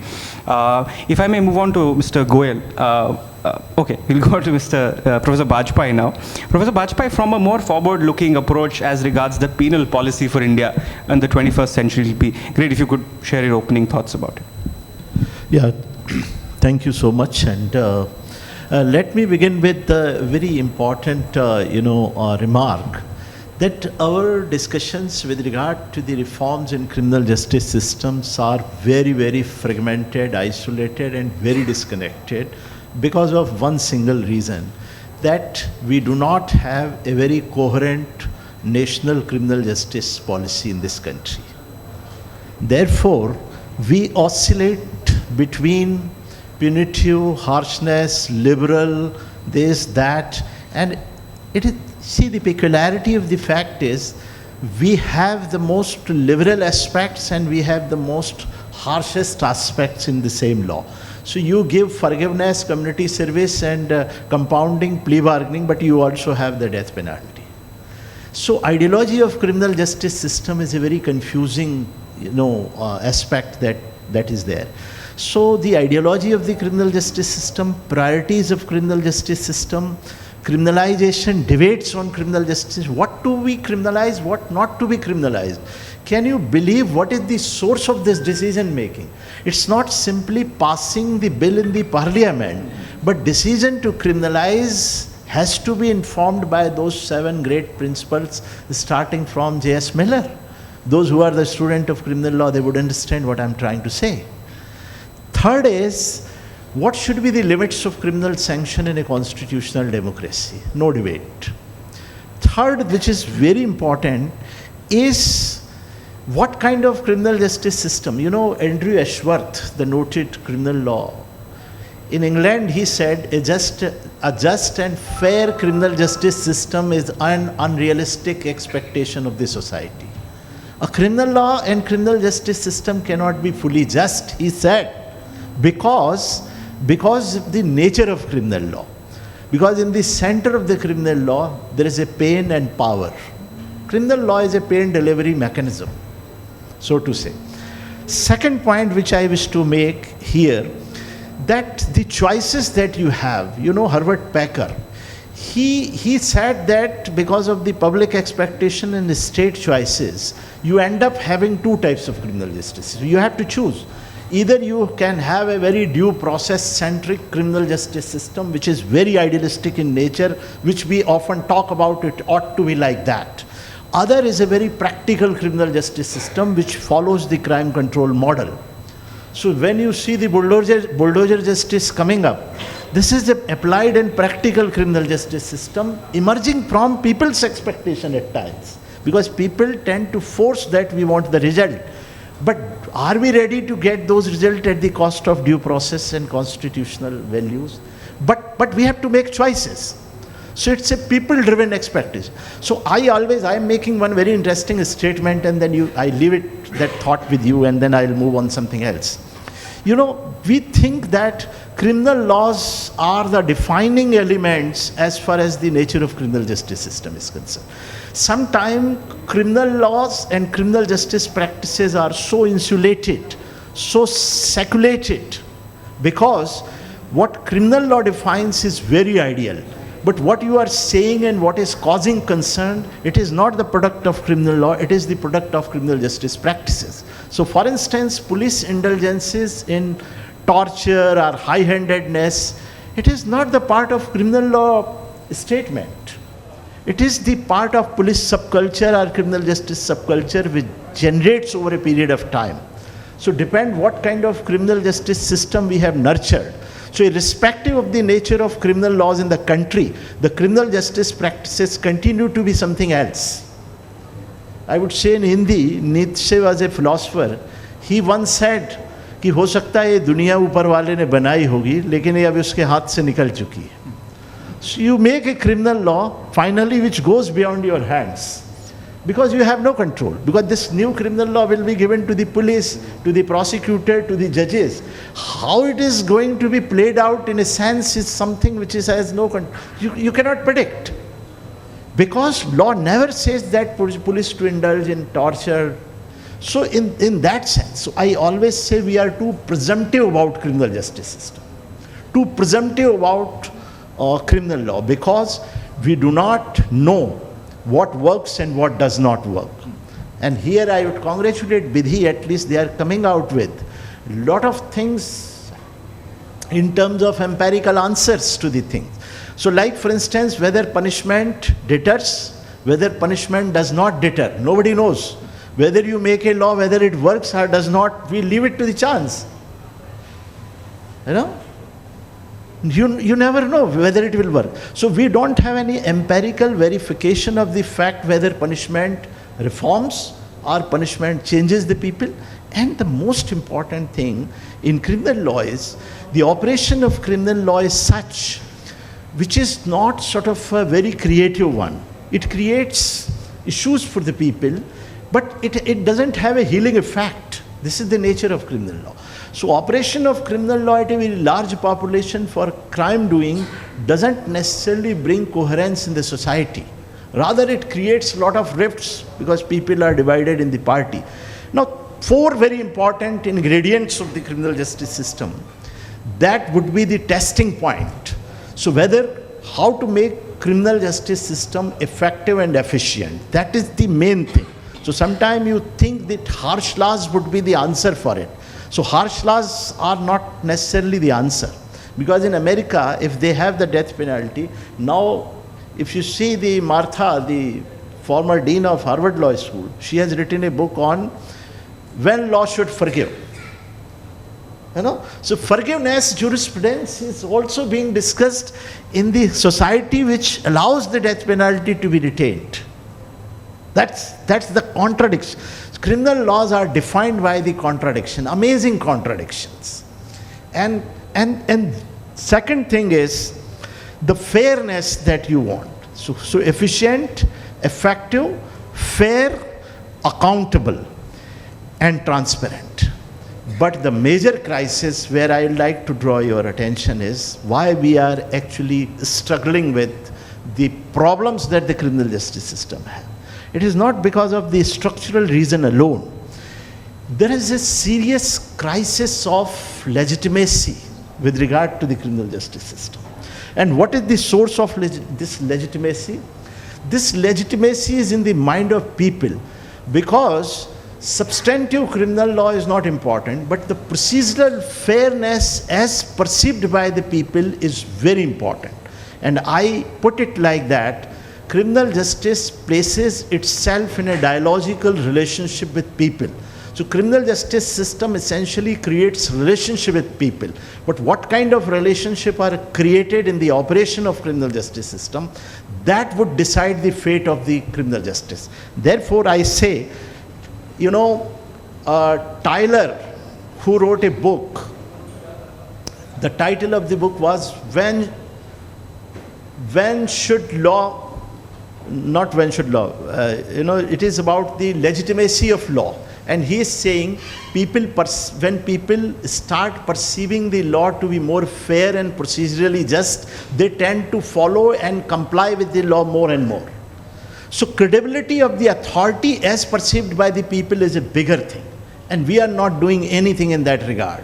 And therefore the crisis of police as an institution, prosecution as an institution, judiciary institution is very important, because people's behavior with regard to the compliance of the law is hugely contingent upon the perceived legitimacy of the system. I think my time is coming, but 3 reforms I am pointing out which are very crucial and which are still to be done, and despite these laws. One is substantive victim justice and victim reforms. A lot of victim centricity is still needed, though this law has brought considerable changes and reformation. Participatory rights and other kinds of rights are very important. Second right which we should look at, the non-custodial measures. I think there is a huge scope in our criminal justice system. Despite community service being added, there are immense scope to really revision the whole idea of non-custodial measures. I'm not going into that because restorative justice and all those ideas are very important. And last, which is very important and which we couldn't touch in this reform process, is the sentencing reform. Sentencing we have forgotten. So if you want, because 23 offenses are in the mandatory punishment category as far as these crimes are.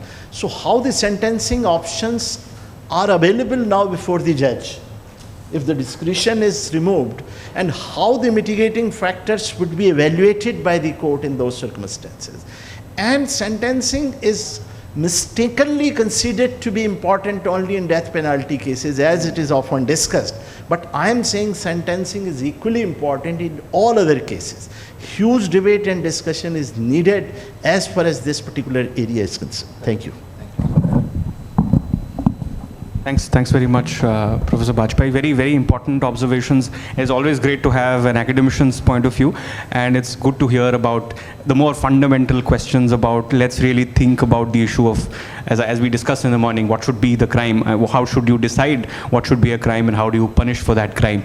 And of course, the very important point on sentencing, and it's not just about death penalty versus life imprisonment. It's a lot of these offenses where the range provided is very, very large. So for some offenses, it would be anything beyond 3 to life imprisonment or 7 years to life imprisonment, and that gives extensive discretion to the judges. But without any guidance as regards mitigating circumstances and aggravated circumstances, it becomes very difficult to ensure that certainty. If I can move on to Ms. Seema Joshi Arya, it'll be great to learn something from about issues of access to justice and how to really going forward.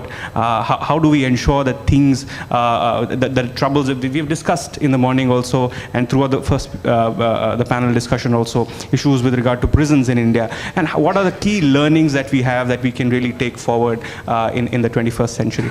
Yeah, thank you, Navid. So first of all, I think we all have discussed a lot about, the criminal justice system per se, and encompassing all the prisons, police, and I think Madhurima also touched a little bit on the access to justice aspect as well. So in terms of my contribution to this enriching discussion, I think I would like to just focus on mainly on points, apart from what you have mentioned, particularly on access to justice, that I'll come later on. Which I would like to discuss here is about criminal justice system. The criminal justice system, of course, we do have policies, everything is there, but as been mentioned by Professor Bajpai and in the previous session also, thank you. In the previous session also, that what is actually required is the implementation of that particular those laws, those policies which are already in place, and how do you interpret those policies, those legislations and other things, that is very important. So taking cue from what Professor Vajpai has mentioned, that that how to do it, the criminal justice in itself, the laws are there. I think what is very important is the training and the capacity building of the law enforcement officials, of the judiciary. All this is very, very important. And at the most, I think what is also required is the staff well-being. That is also one of the most important factor which we all need to focus on. I'm not going to repeat what has already been discussed in these discussions. I'm going to identify the areas which we have not yet focused on. So I think this is also very important, and also the information, those what the laws actually interpret correctly, what the policies interpret correctly, what the guidelines are there, needs to be trickled down at the very lowest level of the law enforcement and the judiciary and for the prison officials, and they need to understand that how they have to move forward aligned with all these things. So this is one thing which I would like to say. But when we are talking about the criminal justice system, not just about the the laws and policies, another most important thing is are we as a society, because actually what is justice? Justice is meant for us, for all of us. Justice is there because it is for the betterment of the society, and we are the people who are seeking justice. So are we aware of our rights or not? That is also one of the most important issues which we need to see, because considering India's diversity and India's the population, we do have so many people, I'm sure not in this room, but otherwise we have people who are not even aware of their rights, who even doesn't know that what right do they have under the system to reach out and how to reach out to that particular system. So also to make them aware of their rights is also one of the very important aspects of having a very good criminal justice system in place in the country. Apart from that, what I would like also to mention is that we are talking about how the laws should be implemented, the police, what it needs to be done, the prosecutors, everyone's roles in judiciary. But I think it is a whole of society approach also, and we also need to see how we can prevent crime. So when in the morning I was hearing Audrey, who was talking about that in most of the cases she has handled about the, on the sexual offenses cases, they have been committed by the known people. So that means some something somewhere is lacking in our society also. So we need to do a lot of crime prevention, many evidence-based prevention programs as well. We have to inculcate that into the society. And we also have to look towards that aspect to have more of counselors, as was mentioned by Professor by TIS. And apart from that, what I would also like to highlight here is the alternatives to imprisonment, which again is a very, very important issue, the non-custodial measures, which needs to be implemented at all stages of the criminal justice system, not only at the pre-trial, not just the community service at the time of sentencing, but at all stages, at pre-trial, while trial, at post-trial also, when the person is inside the prisons. And one of the important aspect, I think that as has been mentioned earlier also, that in our prisons, most of the prisons are in our country, in many of the states, have people who use drugs. This is one of the most important, issue which needs to be considered, particularly in our country as well as globally. So in this case, I think the punitive laws, particularly in this case, they are not working. Of course, the deterrence needs to be there, and there is no defined definition as such that under which offences there would be a deterrence and under which there would not be. However, there is enough research, there is enough evidence to show, and even within our country we can see that deterrence is not a solution to put these people behind the bars, because what they require is the rehabilitation, the counseling, and their treatment and their reintegration back into the society. So we also have to look into the offences. We have to identify those offences for which there is a very dire need to not have a deterrence or a punitive kind of law, but to have something in a more of a kind of a rehabilitation approach. And of course, the victim-centric, the restorative justice is also very, very important in current scenario, because since we have changed, globally the name has been changed of the terminology of the prisons to correctional administration. So what are we expecting from the correctional administration? Of course, we are expecting from the correctional administration the rehabilitation and reintegration of the person back into the society, so that the person doesn't get into that vicious circle. There's no recidivism again by that person. So we need to look into that, and all these things come back to access to justice, what Naveed was telling me to focus on, that it's very, very important for the lawyers which are there to provide, and for the state to provide access to justice to the victims, to provide a legal aid, a very efficient and timely legal aid especially to the most vulnerable population of our country. That is very, very important. And my last point, I think, would be particularly on the sentencing guidelines, which has already been mentioned. But again, I would like to reiterate that, because that has been the concern not only now, but has been for many decades, that it's even for the judiciary, it's very, very important to have some kind of guidelines, sentencing guidelines, which need to be there for those offences, which can be followed by them while they are, putting the people behind the bars, say for like 5 years or 10 years. There's a lot of scope. If minimum punishment, say, is 1 year and the maximum 10 years, there's a lot of scope in between that to put the person behind the bars, either for 5 or 10. So the sentencing guidelines is, I think, is the need of the hour, which needs to be done. But again, I would like to reiterate that as my organization, I come from United Nations Office on Drugs and Crime, and we mainly work with member states, with governments, to do the capacity building of all the stakeholders of the criminal justice system, not only the law enforcement and the judiciary, but as well as of the communities, on the reformation of the criminal justice system, and to sensitize them on the laws and policies which are in line, that should be in line with the international standards, and also in line with the basic human rights which should be available to all, irrespective of anything. So I think that's it from me right now, and I would close here. Thank you. Thank you so much. Thank you, Ms. Arya. Again, very important points across the spectrum as regards how access to justice needs to be improved, issues of sentencing guidelines, and that's come up. Again, I think I'll come back to that as a question for Justice Prakash. But before that, maybe we can start with Mr. Goyal. It'll be great to understand from a person who's worked with prisons very closely. How do we need to reimagine prisons for a modern society? Because it largely remains the same, that that was conceptualized perhaps 100 years ago? What should be our expectation from prisons going forward? And Naveed, I'll disappoint you on that. You see, I'm sorry I'm not feeling particularly well after this. I'll need to leave. One thing is that I'll cut it short. My focus for an efficient criminal justice system is two things: efficiency and infrastructure. We don't have. Look at the courts, 5.1 crore cases pending. Judges per million people, 87 recommendation. There should be 50, we don't have 25. Right? So how do we meet the backlog? Look at the police. We don't have the requisite numbers recommended by the United Nations. How do you investigate so many cases? How do you provide justice? How do you ensure faster investigations?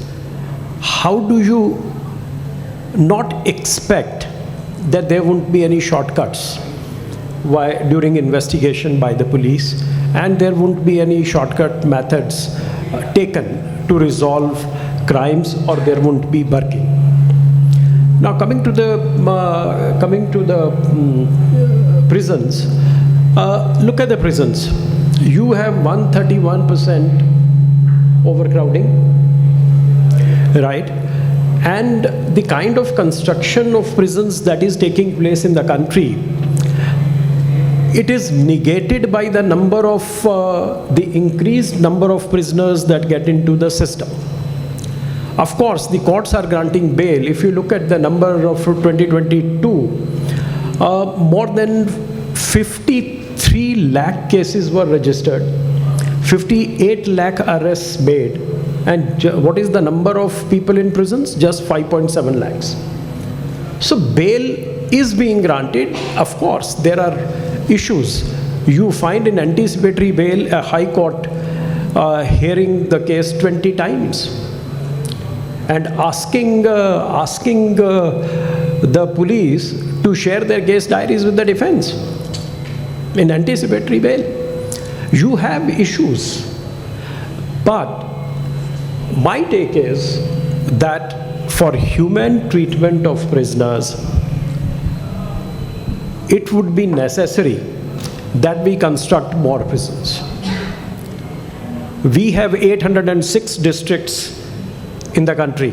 What is the number of district jails? 428. The Honourable President also said that prisons are not a modern era construct. These should be demolished. There should not be more prisons. But if we find that with the burgeoning population, unemployment, criminality, juvenile crimes increasing, what do? You must provide good prisons. So I think I have, there was a mention about 3 months back, a DB in the Supreme Court was said that there should be more open prisons. In one of my articles, I have mentioned, Milords, open prisons are no solution. 0.7% of the total prison population lives in open prisons. What about the remaining population? So it's not let's be realistic. We need infrastructure. We need more courts. We need more police. We need more prisons. If we want a good criminal justice system that delivers. Unless we ensure infrastructure, there can't be efficiency. We talk of reforms. Reforms of what? You think of reforms when you have provided the basic infrastructure. Here we are in a system where we are struggling for basic infrastructure. So let there be no talk of reform. First talk of strengthening the infrastructure. We have got the new criminal laws. It's a step in the right direction, but it is not a talisman that will wipe off all the backlogs, all the ills of the criminal justice system. But a progress has been made. Processes, the procedures and processes have been simplified. Let's hope, only time will tell how we go about it. But for that, all the agencies, the courts, the police, prosecution, and the correctional homes will have to come together and build greater infrastructure for delivery of justice to the common man. Thank you so much. Thanks very much, Mr. Goyal. I think there are very important points, and it certainly needs to be seen, especially prison reforms, needs to be seen also as an infrastructure problem. And as you said, 95% of people who get into the prison do get bail. While some may get bail in a month, some get in 3 months, but that's a different issue altogether. But you can't expect the same number of prisons to keep up with the increasing crimes, increasing registration of offences or arrests. So there is a different way to look at this problem also, and I think infrastructure is one very important approach at looking at it. I have 2 questions, and then we can move on with audience questions, and this is because it came up a couple of times here on sentencing. This Prakash, how important is it for a judge to really, guiding the judge with such wide discretion? It's not just in the IPC or the BNS now, but across other legislations also. You have punishments that may be prescribed that may say anything between 3 years to life imprisonment or 7 years to life imprisonment. How important or how important is it for judges to really have that guidance in terms of sentencing guidelines? I'll tell you what's practically happening in our courts. See, in our courts, I'm talking at the trial court level in thing. The prisoner, I'll tell you one small example. I'll start off with a small example. A prisoner, an accused murders his wife, surrenders to the police. Next minute, the policeman knows that his confession is inadmissible. So what the policeman does it, this man comes penitent and surrenders. The policeman, what he does it, he's trained to take him to the village administrative officer, record a confession, bring him to the police station, record an FIR, and start the case. So the untruth in the system starts there. A fellow who is very penitent, who wants to, yes, I killed my wife for so and so reasons, I want to think. Over a period of time, survival instinct comes inside him, and he starts, that penitence goes, that repentance goes. He fights the thing. The justification for him to fight is, I never went to VAO, I straight came and surrendered to you, you created a case as if I went and gave a confession, and that starts. Then the defense lawyer comes. Those days, when jury trial was there, the defense lawyers will have to convince the jury, act in such a manner that, in Madras city we had jury trials. We had jury trials, 1955 we had jury trials. So the defense lawyers had an onerous thing to convince the jury. But post-jury system, what has happened is that the best defense lawyer is a lawyer who is able to protract the trial endlessly until the witnesses tire out or the accused dies. You take Jayalalitha's case. Jayalalitha could have easily conducted the trial there in Tamil Nadu, but it took 20 years for her. At the 20th year, you're going to tell Kunna, no, let us have sentencing policy. This lady is such a nice chief minister, one of the women chief ministers who won thrice Tamil Nadu. She's a thing. These are all the reforms she brought to Tamil Nadu. Kunna, Judge Kunna can't be swayed by all this. He would have got irritated by the 20 years of putting all sorts of things and things. So he sentenced her to 4.5 years jail. Go inside, remain. So trial judges are so tired of the tactics adopted by the defense that they ultimately throw sentencing to the wind, and they just sentence you because you put them to so much of thing. I can tell you, my dear friends, 302 can never be made out in most of the cases.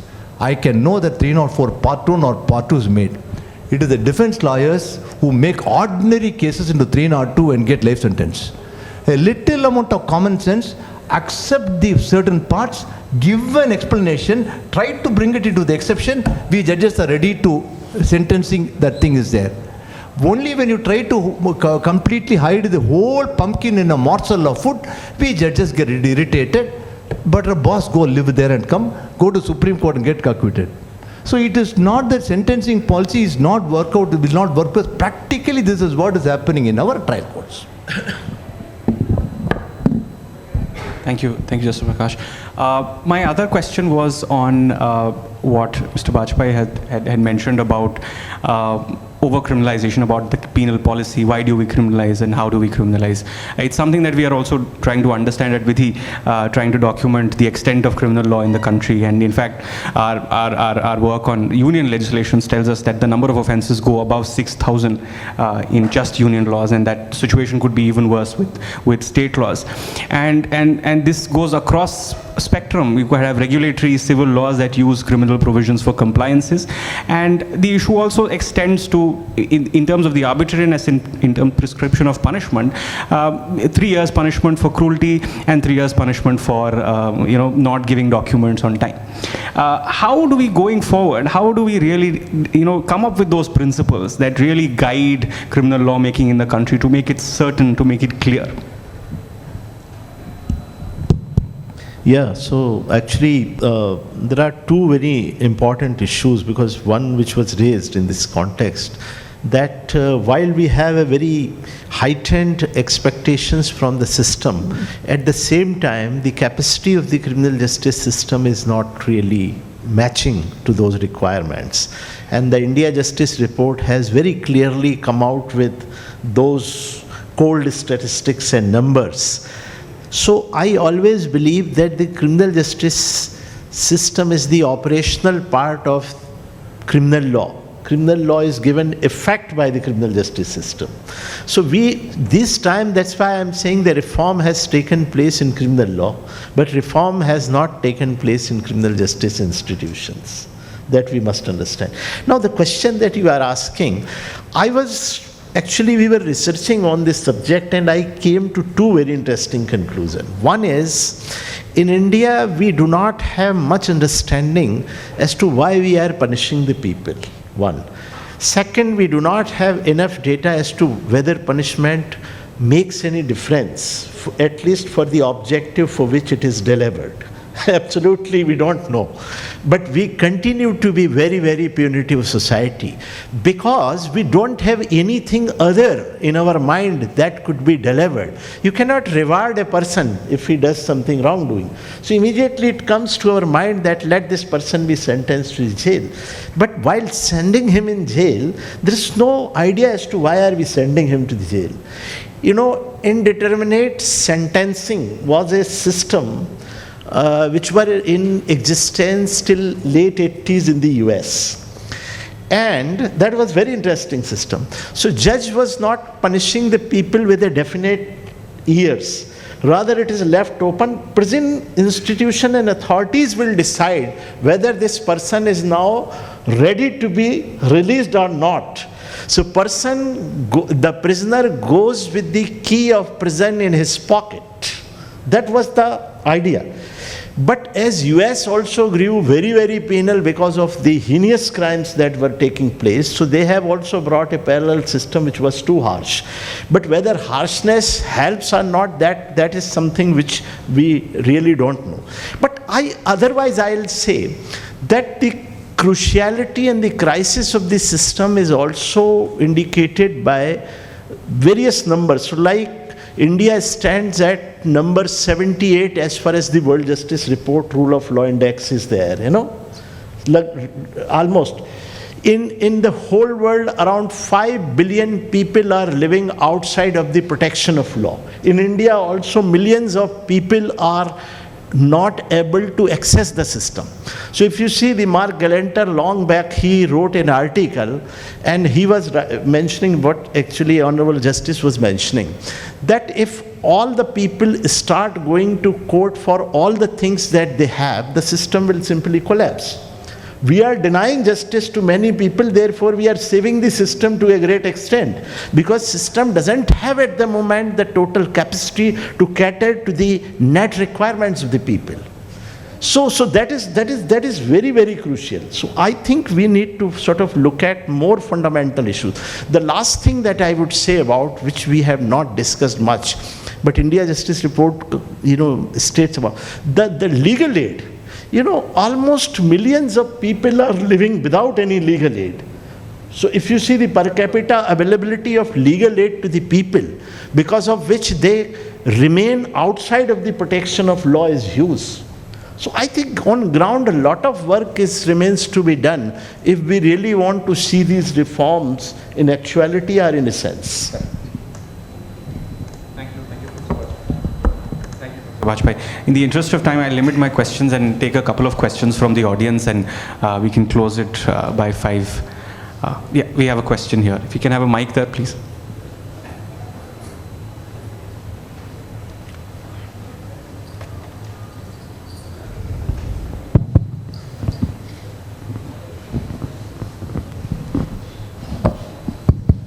Good evening. I'm Kritika, a lecturer with OP Jindal University. I teach themes basically around criminal justice. My question to you is to Seema ma'am. And ma'am, this is basically I'm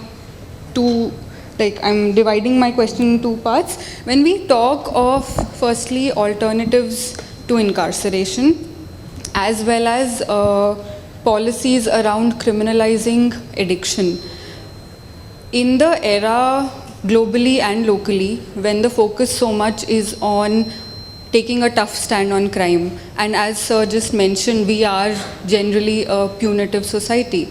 So in that background, where do these 2 ideas of incorporating in alternatives, implementing alternatives? It's not like we don't have alternatives to incarceration in legal provisions. The problem is with the practice.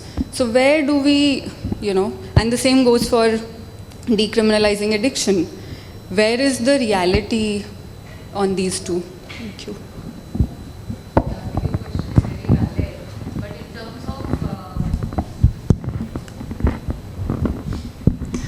Yeah, in terms of alternatives to imprisonment, you are right that we do have alternatives to imprisonment and at all the stages of the criminal justice system, which needs to be implemented by different stakeholders. For example, at the pre-trial by the police, and at the trial by the judiciary, and at the post-trial by the prison authorities.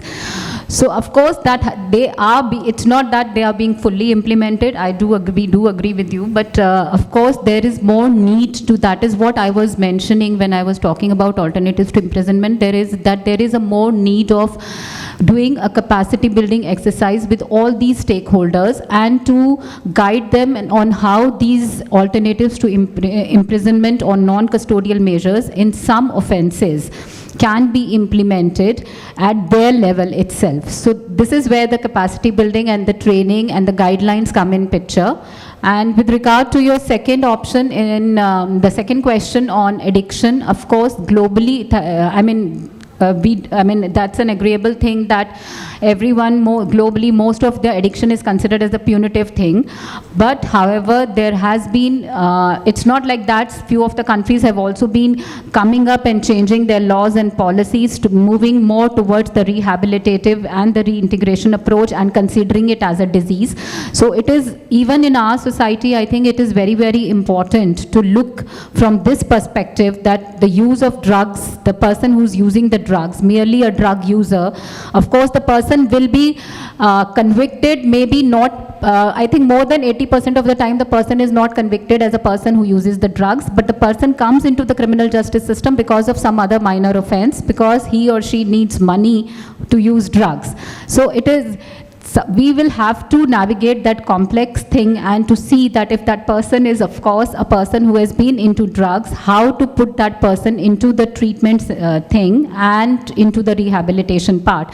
But again, as has been mentioned here by the esteemed panel, that infrastructure, the capacity, all these things are very valid things, not just in the criminal justice system, but also towards our health aspect also. So when we talk about that, how do you put the person into the, outside the criminal justice system and take the person to the treatment side, then again it is a valid point to see whether do we have so many drug treatment centers, and particularly for the people who are inside the closed settings, who are state's responsibility to provide them with this kind of facility. So these are the questions which also needs to be looked into in terms of when we are talking about infrastructure and the capacity, not only in terms of criminal justice system, as initially also I said that the criminal justice system also involves us. I mean, I'm not saying in the capacity of a lawyer. Us means that we, the people, are also the part of the criminal justice system. So everything is interrelated and interconnected. So we have to see at the same time, we have to see the capacity of our health system also to provide that kind of treatment to those people, which is very, very important. And even inside the prisons, it's not just about the person who is using drugs, but it also about the people who are inside the closed settings. They also need to be provided with the health facilities, and we are lacking in those things. Thank you. I hope I've answered your question. Do we have any more questions? We have a question here and then there.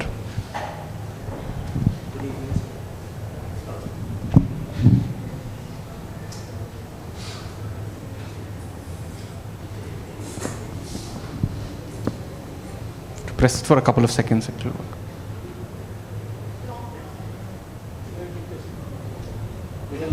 Yes, you just like last. Good afternoon. Good evening to the distinguished panel. I'm a research scholar from Jawaharlal Nehru University. I'm researching in science policy, focusing on the forensic science policies. So when we are talking about this reformation in the criminal justice system, one of the major aspects of criminal justice system is use of forensic science for judiciary. And I heard the distinguished panel's conversation, and even then, nobody has mentioned the reformation of the forensic science and services and infrastructure. Can I have some thoughts on that? Like, how can we overlook such a major system, and what could be done in order to reform the forensic science services?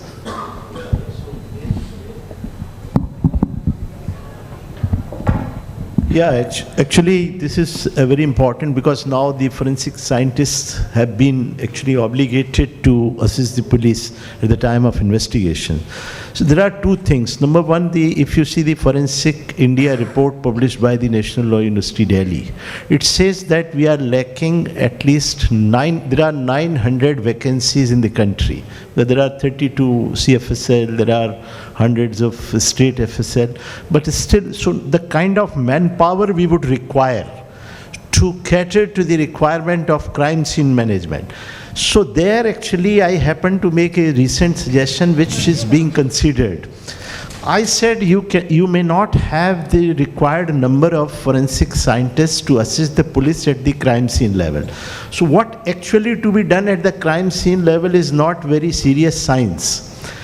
There are 3-4 things which are very crucial at the crime scene investigation to be assisted by the forensic scientist to SHO or the Thana in charge. One is the preservation of crime scene for the purpose of the collection of exhibits. Now that thing can be handled. Second is the identification of physical exhibits to be collected. Third is the collection of the exhibits in a proper form following the standards, norms and protocol. And fourth is the preservation. Now to do this, it's not any very serious lab testing to be done at this stage. I have suggested, like we have paralegal volunteers, who are supposed to assist the process. So I have given suggestion, there are a lot of forensic scientist students who are pursuing their master level. They can be considered as a para-forensic science volunteers, to provide this basic assistance to the police, and they should be identified by the police station. Then this job is possibly to be done. Because in 5 years or 10 years, there will bear me out that we are not going to have a large number of forensic personnel in our country to assist this job. Second suggestion could be, you always have certain police personnel available. Why can't you train at least 1 or 2 constable level? They are always, these days, they are science graduate. Constabulary is very well educated. They form 80% of the police force. So if one of them could be trained in the basic forensic works which is required at the crime scene level, I think that would strengthen the capacity of the police significantly at the Thana level. So these can be, but at other level we have serious problems. I am not getting into the second thing, which is very crucial, that we don't have the regulator of forensic science in our country. So regulation of forensic science, because you must be knowing the Anokhi Lal case, what happened. The DNA fiasco happened despite done by a very noted scientist. So why this happens? Because the following of the protocol, ensuring the regulatory requirement, whether the exhibits are in a proper condition to be tested by the lab or not. So suppose a forensic scientist appear before the court and he says, sir, this is the DNA report or this is the ballistic report, the court in more likelihood is going to accept it. Nobody has that kind of competence, neither the defense lawyer nor the prosecution nor the judge, to question the nitty-gritty of the whole process, because that involves the scientific work. So I think we need to strengthen some of these gray areas in the forensic science in this country. Yes. Please.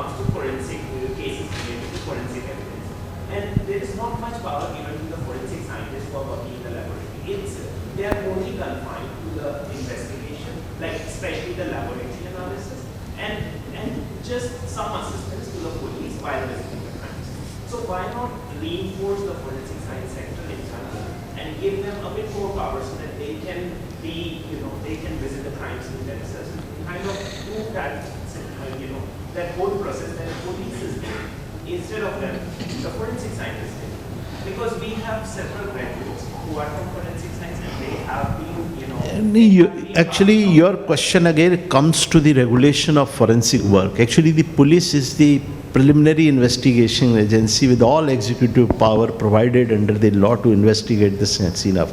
There, the forensic scientist cannot be given any parallel power to do that kind of work. Their work is confined to the forensic analysis of the exhibits submitted by the police. They can definitely question the state in which the exhibits have been received by the laboratory. Like for instance, suppose viscera sample is furnished to the laboratory for testing. Now viscera should be in a position to be tested upon, because it has a duration factor, time factor, which is very important. Like blood sample has been collected, it is too soiled. So the collection of evidence by the police at the crime scene is very crucial in terms of actually, from the viewpoint of the forensic validity of all these things. So I think those sectors are required to be regulated. So like in UK, this entire work is regulated by a regulator. So there is a apex authority. In India, the Directorate of Forensic Science doesn't regulate the state lab in that way. I'm aware of that.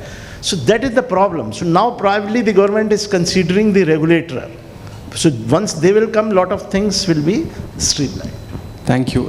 We're out of time now. We have one question that we can take, and we can close the discussion with that. Please be brief with your question. Thank you. A very good evening to the panelists. My question is actually related to sentencing guidelines, or maybe prior to sentencing. It's more on under usage of plea bargaining, basically, like how lawyers can actually assist their client if she's accused in a crime, and then that he should, and they're sure that he's committed the crime or he's confessed. Then should they actually advise them to take plea bargaining, or what role can it play, or how the judges probably can assist in that? Absolutely, you can really take it up and engage in plea bargaining. But the complication about plea bargaining is that what these people have done is the stigma still attaches. That is the problem. Why lawyers are putting spokes in this plea bargaining is, they are saying, unlike Probation of Offenders Act, The plea bargaining, the procedure is very cumbersome, and at the end of the day, even after you plea bargain, that the stigma seems to be attached to it. So lawyers say, okay, instead we'll turn the witness as hostile and get you a clean acquittal. That's what they assure. So anybody would prefer to join that side than go with you for a plea bargaining in the system. That's what I'm saying. You know? You delay the system, tire out the witness, and then try to get an acquittal. Thank you, Justice Prakash. That was an enlightening discussion, and I would like to thank all the panelists for joining us. And I would thank Vidhi, all of the audience. Thank you. All the participants here. Thank you, thank you. We have a small token of appreciation for all of you. And thank you to the audience also. Some of you have been sitting here from this morning. And we can now leave for tea. There's high tea, and we'll reassemble back at 5:30 for our inaugural lecture on crime and punishment delivered by Mr. Kapil Sipal.